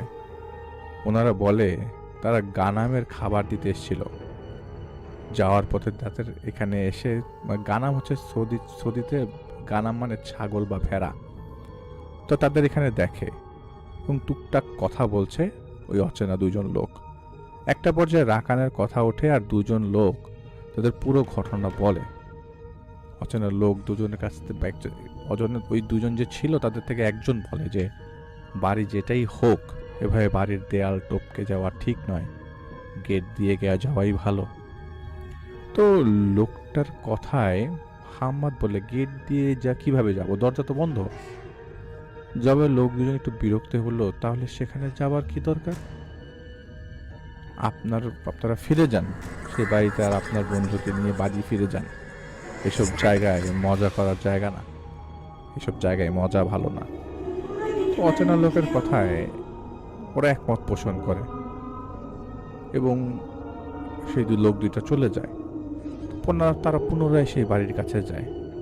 তারা বাড়ির বাইরের চারদিকে থেকে ডাকাডাকি করে, কিন্তু রাকানের কোনো শব্দ পায় না, রাকানের ফোনও বন্ধ। তারা ভাবে তাহলে রাকান হয়তো কোনো একটা ফাঁক ফোকর পেয়ে সেদিক দিয়ে বাসায় চলে গেছে, কারণ এতক্ষণ তার মজা করার কথা না। নাকি রাকান কোনো কারণে রাগ করলো, এটা ভেবে তারা সেখান থেকে চলে আসে। ঠিক একইভাবে আগামীকাল বিকালে এই সব নিয়ে দেখা যাবে। পরের দিন বিকেলে তারা তিন বন্ধু আবারও এক হয়। রাকানের কোনো খোঁজ নেই, ফোনও বন্ধ। তারা ভাবে তাহলে চলো আমার রাকানের বাড়ি থেকে দেখি ব্যাপার কি। তারা তিনজন বাড়ি থেকে দেখে রাকান নেই। বাড়ির লোকজনদেরকে জিজ্ঞাসা করা হলে জিজ্ঞাসা করার পরে বলে যে রাকান কাল থেকে এখনো বাসায় ফেরেনি। এটা শুনে তারা একটু ঘাবড়ে যায়, কিন্তু রাকানের বাসার লোকদেরকে বুঝতে দেয় না। আব্দুল্লাহ, হামিদ আর হাম্মাদ এভাবে তারা ভাবে যে এবার হয়তো কোনো একটা ঝামেলা হয়ে গেছে। তারা আবারও সেই বাড়িতে যাবে এবং ভালো করে খুঁজে দেখবে। প্রায় সন্ধ্যা তখন। তারা বাড়ির চারদিক থেকে উকি ঝুঁকি দিতে থাকে যে কিছু দেখা যায় কিনা। তো হামিদ দেয়াল টপকে যাওয়ার কথা বলে, কিন্তু আব্দুল্লাহ মানা করে আর বলে, এই বেটা কালকের লোকের কথা মনে নাই, কি বলেছে, দেয়াল টপকে যাওয়া ভালো না। এই কথায় হামিদ আর কোনো পাত্তা দেয় না। তারা ভারী বিশাল গেটটি খোলার চেষ্টা করে, কিন্তু অনেক চেষ্টা করার পরও সেই গেট আর খুলতে পারে না। গেট খোলার চেষ্টা হচ্ছেই না কোনোভাবে। তো জোর করে ঠেলা দিয়ে নিচ থেকে কিছুটা অংশ ফাঁকা করে। হাম্মাদ গেটের সেই ছোট ফাঁকা এবং ওদের দেখে ভেতরের দিকে দৌড় দিল। এইটা দেখতেই হাম্মাদ চিল্লিয়ে সবাইকে বলে, আমি রাকানকে দেখেছি ভিতরে। এই কথা শুনতেই সবাই দেয়াল টপকে বাড়ির ভেতরে ঢুকে। তারা রাকানকে ডাকতে থাকে আর বলে, রাকান তোমাকে দেখেছি, কিন্তু তুমি এই বাড়ির ভেতরে আছো, আর মজা করার দরকার নাই। তোমার বাসার মানুষ কিন্তু চিন্তা করছে। এই কথা বলার পরও চারদিকে চুপ। এবার ওরা রেগে যায়। তারা প্ল্যান করে তারা তিনজন তিন দিক দিয়ে খুঁজবে এবং রাকানকে পেলেই পেটাবে। প্ল্যান অনুযায়ী তারা আলাদা আলাদা করে খোঁজা শুরু করে। সেই সময় তাদের মাথায় ভয় জিনিসটা কাজ করছিল না, কারণ তাদের মাথায় একটা জিনিসই ছিল যে রাকানকে কোনোভাবে ধরতে হবে। আব্দুল্লাহ নিচের দিকটা দেখার দায়িত্ব পড়ে। হামিদ আর হাম্মা দুপুর উঠবে। সবাই মোবাইলের ফ্ল্যাশ জ্বালিয়ে এদিক ওদিক দেখা শুরু করে। চারদিক পুরনো কনস্ট্রাকশনের জিনিসপত্র। আব্দুল্লাহ কিছুটা ভেতরের দিকে ঢুকে যায়। যাওয়ার পর আব্দুল্লাহ পেতে দেখে ভয়ঙ্কর দুর্গন্ধ। একটু সামনে যদি দেখে একটা বিড়াল মরে পচে আছে। বিড়ালটার চারদিকে রক্ত জমাট বেঁধেছিল। এখানে একটা বিষয় তাদেরকে বেশ ভাবায়। সেখানে জমাট রক্তগুলো ছিল তার পরিমাণ অনেক বেশি, যা একটা বিড়ালের থাকার কথা না। তারপর আব্দুল্লাহ এসব অত তোয়াক্কা না করে সামনে এগিয়ে যায়। চারদিক নিস্তব্ধতায় ছেয়ে গেছে, আর উপরে যে হামিদ আর হাম্মাদ হাঁটছে সেটার শব্দ শুনতে পাওয়া যাচ্ছে নিচে। একটা পর্যায়ে আব্দুল্লাহ উপর থেকে দৌড়ানোর শব্দ পায়, কিন্তু দৌড়িয়ে গেল। সেটা শুনে আব্দুল্লাহ ভাবে রাকানটা কত পাওয়া গেছে। এটা ভেবে সেও উপরের দিকে যাওয়া শুরু করে। দ্বিতীয় তলায় আসে, শুনে উপর থেকে দৌড়ের শব্দ, এবং এক পর্যায়ে তৃতীয় তলায় যায় তারা। সেখানেও শুনতে হবে উপর থেকে দৌড়ানোর শব্দ আসছে। এরপর চতুর্থ তলায় যায়, সেখানেও শুনতে হবে উপর থেকে দৌড়ানোর শব্দ। সর্বশেষ আব্দুল্লাহ চতুর্থ তলার ছাদে যায়, যে দেখে সেখানে কেউ নাই। আব্দুল্লাহ শব্দগুলো শুনতে পেরে সিঁড়ি থেকেই উপরের দিকে খোঁজ করার জন্য চলে যায়, কারণ তার ধারণা ছিল যে সে শব্দ উপর থেকে শুনতে পাচ্ছিল। তো অযথা ফ্লোর ঘুরে লাভ নেই, তিনি সরাসরি উপরে চলে যাচ্ছিল। এখন আব্দুল্লাহ বেশ বিরক্ত। 1 মিনিট 2 মিনিট হলে চলতো, এতক্ষণ যাবৎ এইখানে তারা ঘোরাঘুরি করছে কিন্তু কিছুই দেখছে না। সে 4 তলায় আসে এবং নিশ্চুপভাবে এদিক ওদিক দেখতে থাকে। সে এখন নিচতলার দিকে হাঁটার শব্দ শুনতে পাচ্ছে। এবার সে ভাবে সরাসরি নিচে যাবেন না, সে প্রতিটা ফ্লোর যতটুক দেখা যায়, যতটুক ঘোরা যায় চেক করে তারপরে নিচে যাবে। আব্দুল্লাহ পুরো 4 তলা দেখতে থাকে কিন্তু কিচ্ছু নাই, ভাঙা জিনিসপত্র, কাঠ, কিছু রড। আব্দুল্লাহ চিৎকার করে সবাইকে ডাকতে থাকে কিন্তু কোনো সারা শব্দ নেই। হঠাৎ করে আব্দুল্লাহ একটা শীষ বাজানোর শব্দ শুনতে পায়। কেউ কাউকে যদি দেখে শীষ বাজায় এবং সেরকম শীষ বাজানোর শব্দ, কেউ একজন সুর করে শীষ বাজাচ্ছিল। এবার আব্দুল্লাহ রাগান্বিত হয়ে গালাগালি করতে করতে নিচের দিকে নামতে থাকে। 3য় তলা যখন সে আসে, সে বুঝতে পারে এই ফ্লোরটি থেকে শীষ বাজানোর শব্দ আসছে, খুব সুর করে শীষ বাজাচ্ছে কেউ। হঠাৎ করেই শীষ বাজানোর শব্দটা বন্ধ হয়ে যায়। আব্দুল্লাহ সামনের দিকে এগোতে থাকে। দেখতে পায় রাকান শরীরের জামা খুলে নিচে বিছিয়ে আসনের মতো বসে চোখ বন্ধ করে আছে। এক ধ্যান মগ্ন হয়ে সে কি যেন বিড়বিড় করে বলছিল। এটা দেখে আব্দুল্লাহ রাগ বেড়ে যায়। রাকানকে গালি দিয়ে বলছে, এমন কেন করছো? রাকানের কোনো পাত্তাই নেই। রাকান আগের মতোই ধ্যান মগ্ন হয়ে বিড়বিড় করে কি যেন বলছে। আব্দুল্লাহ রাগ আর সামলাতে না পেরে রাকানের বুক বরাবর একটা লাথি দেয়, যার কারণে রাকান উল্টো হয়ে পড়ে যায়। রাকান সেই অবস্থা থেকেই উঠে আব্দুল্লাহর দিকে পিঠ ঘুরিয়ে আবারও ধ্যানমগ্ন হয়ে বসে বিড়বিড় করতে থাকে। চোখ যে বন্ধ, তার এক ফোঁটা নড়ে ওঠার নাম নেই। এবার আব্দুল্লাহ ভয় পেয়ে যায়, কারণ ঘটনার অবস্থা গতকাল থেকেই শুরু। রাকান হারিয়ে যাওয়া, ভেতরে ঢুকে কথা না বলা, বাসায় না যাওয়া, এখানে সেই অবস্থায় পাওয়া এবং হার্টবিট তো বেড়ে যাওয়া। আব্দুল্লাহ হামিদকে ফোন করে কিন্তু হামিদের ফোন বন্ধ। হাম্মাদকে ফোন করে কিন্তু তার ফোনও বন্ধ। আব্দুল্লাহ এখন কি করবে বুঝতে পারছিল না। আব্দুল্লাহ রাকানকে ঝাঁকাচ্ছে, ওঠানোর চেষ্টা করছে, কোনোভাবেই পারছে না। রাকান যেন একটা পাথর। হঠাৎ আব্দুল্লাহর ঘাড় ভরার ঢিল এসে লাগে। আব্দুল্লাহ পেছনে ঘুরতে থেকে হাম্মাদ দৌড় দিয়ে নিচে চলে গেল। এইটা দেখে আব্দুল্লাহ বুঝতে আর বাকি রইল না যে তারা সবাই মিলে তার সাথে মজা করছে। এবার ও রাগ রেগেছে, আব্দুল্লাহ রেগেছে এবং এক গাদা থুথু রাকানের মুখে মেরে দৌড় দেয় হাম্মাদকে ধরতে। আব্দুল্লাহ জুতা খুলে নেয় যাতে তার চলাফেরা বা দৌড় দেওয়ার শব্দ অন্যরা শুনতে না পারে। আব্দুল্লাহ 2 তলায় এসে দেখে হাম্মাদ আর হামিদ ধস্তাধস্তি করছে। এরপর আব্দুল্লাহ সামনে যায় ওদের ছাড়ানোর জন্য। আর এই ধস্তাধস্তির এক পর্যায়ে কোনোভাবে একটা চর আব্দুল্লাহর গালে লাগে। আব্দুল্লাহ রাগ করে দুজনকেই ধাক্কা দেয়। ধাক্কা দেওয়ার সাথে সাথেই হামিদ আব্দুল্লাহর পেটে একটা ঘুষি দেয়। সেই মুহূর্তে আব্দুল্লাহ ঘুষির যন্ত্রণায় পেট ধরে নিচে শুয়ে পড়ে, মুখ দিয়ে বমি করে দেয়।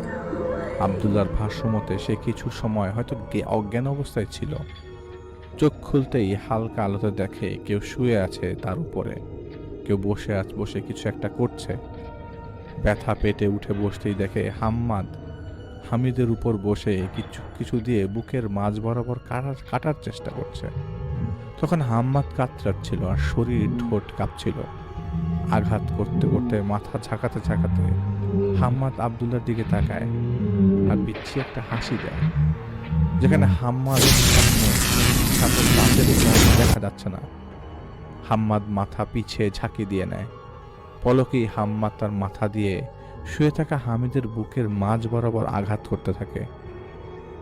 যত আঘাত করে তত কটকট করে শব্দ হয়ে ওঠে, হামিদের বুকের হাড় ভাঙার শব্দ।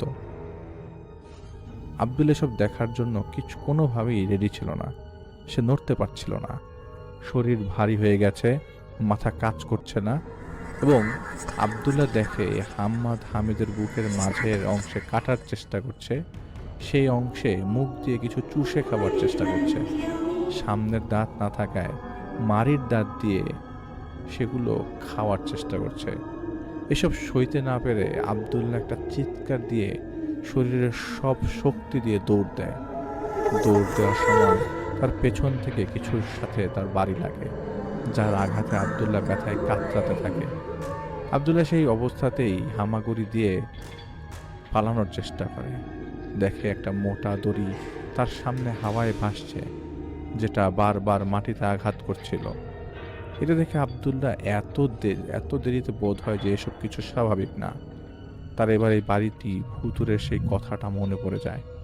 আব্দুল্লাহ দোয়া দুরুদ পড়ার চেষ্টা করে, পালাবার চেষ্টা করে।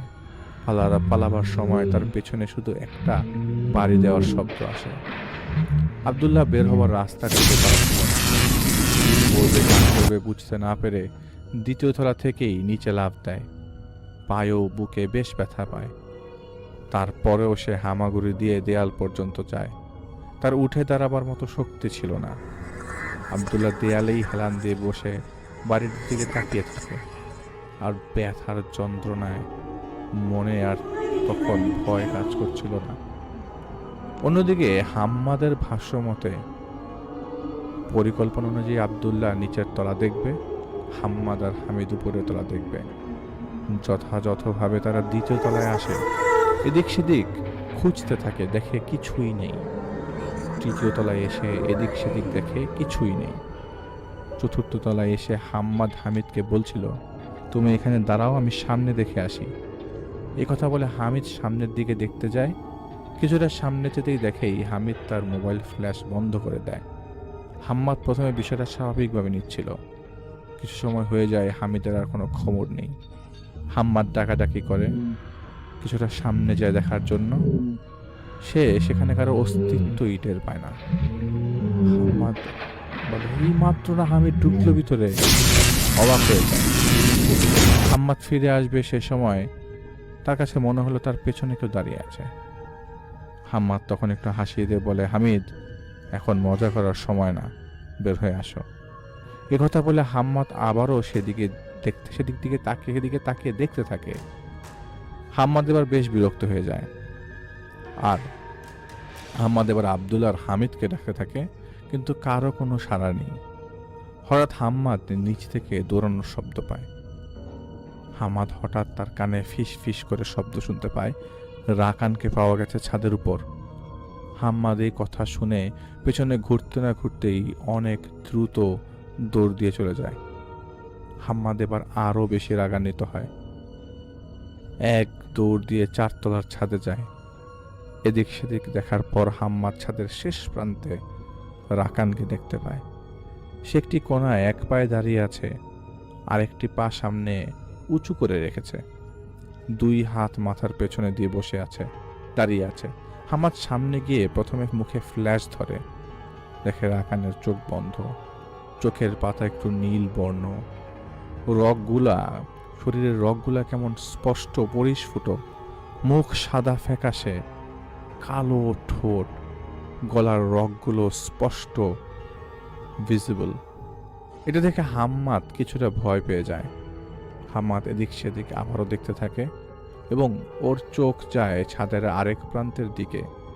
দেখে সেখানে আব্দুল্লাহ বসে শব্দ ছাড়া হাসছে, আর হাসির শব্দ যেন বের না হয় তাই মুখ চেপে রেখেছে। হাম্মাদ চিৎকার করে বলতে থাকে, আব্দুল্লাহ, এসব কি হচ্ছে?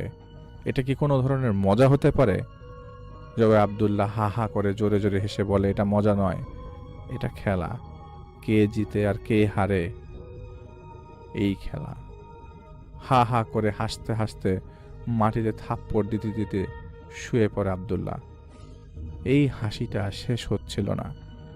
এরপর হাম্মাদ একটু ভয় ভয়ে আব্দুল্লাহর হাত ধরে টেনে বলে, ভাই চলো, আর মজা করো না।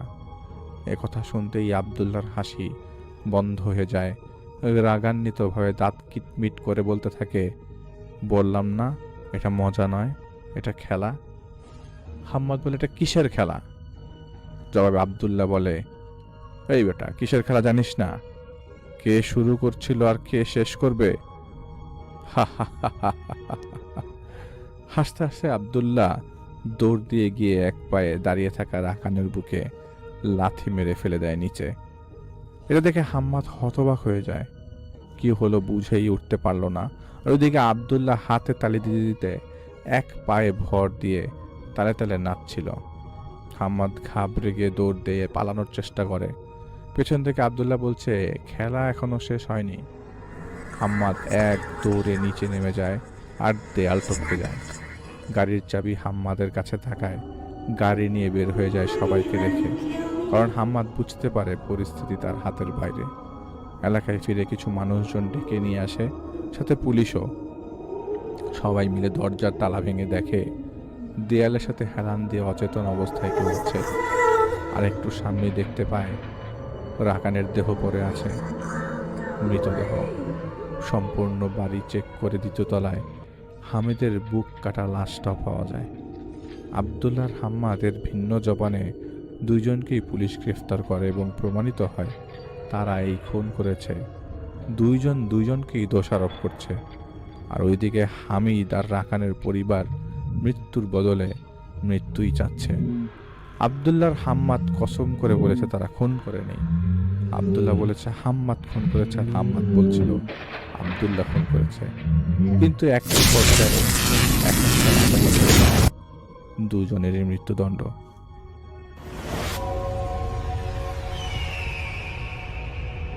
হ্যালো লিসেনার্স, আশা করি ঘটনাগুলো আপনাদের ভালো লেগেছে। আমি চেষ্টা করেছি বাছাই করে ঘটনাগুলো আপনাদের মাঝে শেয়ার করার। আমি প্রতিদিনই ঘটনাগুলো বাছাই করে আপনাদের মাঝে একটি করে এপিসোড শেয়ার করার চেষ্টা করি। যদি আমার ঘটনাগুলো একটু ভালো লাগে তাহলে অবশ্যই এই চ্যানেলটি সাবস্ক্রাইব করবেন। আর আপনারা কোথা থেকে এই ঘটনাগুলো শুনতেছেন, যদি আপনাদের ঠিকানাগুলো জানান তাহলে আমি অনেক কৃতজ্ঞ হব। তাহলে আমি বুঝতে পারবো যে আপনারা কোথা থেকে শুনতেছেন। এছাড়াও আপনাদের মাঝে যদি কোনো ঘটনা থেকে থাকে তাহলে অবশ্যই আমাদের ইমেলে দেওয়া ঠিকানায় ঘটনাটা পাঠাবেন। তাহলে নেক্সট এপিসোডে আপনার সেই ঘটনাটা আমরা রাসেল ভাইয়ের মাধ্যমে অথবা আমরা নিজেরা পড়ে শোনাবো। তো ভালো থাকবেন, সুস্থ থাকবেন, এই প্রত্যাশায় আজকের মতো বিদায় নিচ্ছি। আল্লাহ হাফেজ।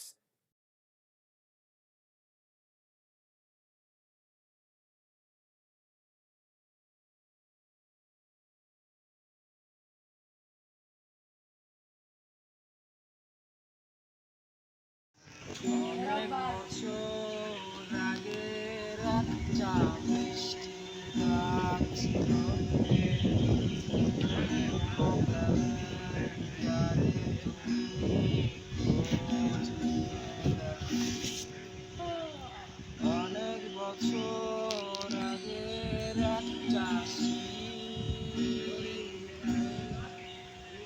কাপড়ের ভেতর আমার কি টের পেয়েছি।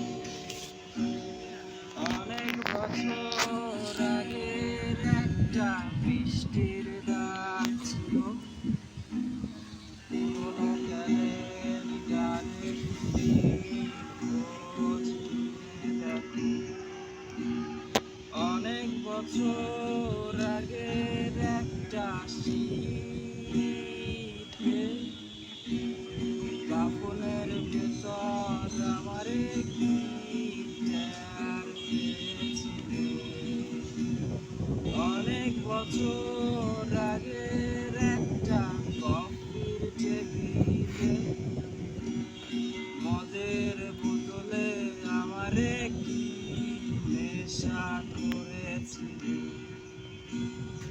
অনেক বছর আগের একটা কফির টেবিলে মদের বোতলে আমার কি নেশা করেছি। অনেক বছর আগের একটা পুরনো ছবির প্রেমে ধুলাবালি মুছতে মুছতে আমারে মুছেই দিলে। ধুলাবালি মুছতে মুছতে আমারে মুছেই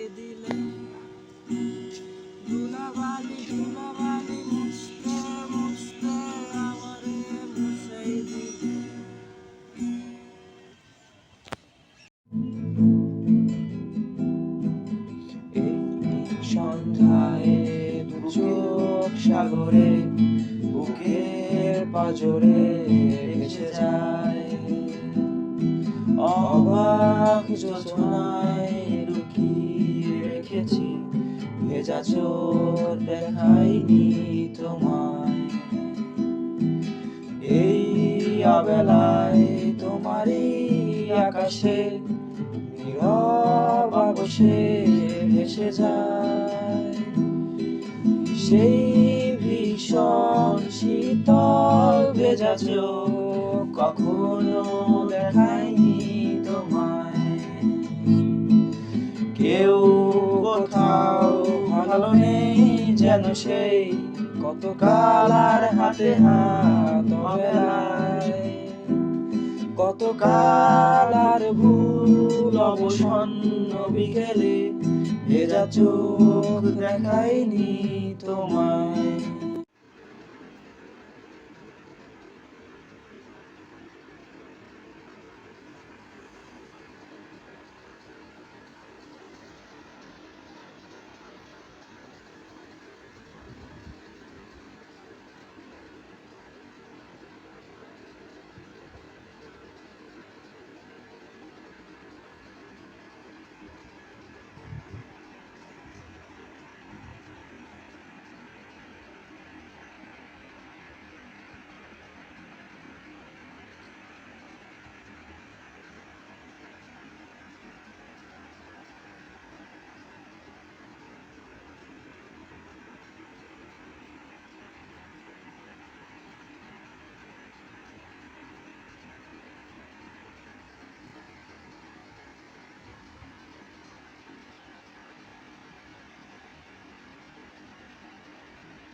फुर्सत भी मेरी आँखों भी आँखों से लीजिए तेरी फुर्सत भी मेरी आँखों भी आँखों से लीजिए आज की रात मज़ा हुस्न का आँखों से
ছোট্ট একটা ঘটনায় আমরা যে ঘটনাটি আমাদের একটা লিসনার পাঠিয়েছেন এবং সেই ঘটনাটি বলে শোনাচ্ছি।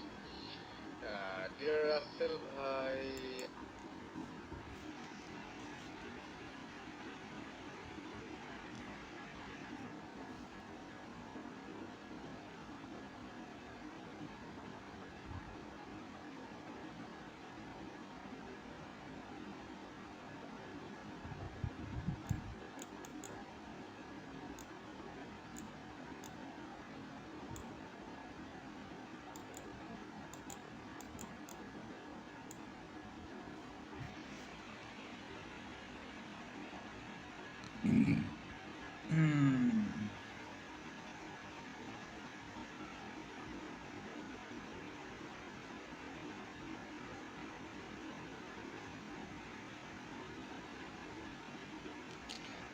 সেই ভীষণ শীতল ভেজা চোখ কখনো দেখায়নি তোমায় কেউ কোথাও ভালো নেই যেন সেই কতকাল আর হাতে হাত বেলায় কতকাল আর ভুল অবসন্ন বিকালে ভেজা চোখ দেখায়নি তোমায়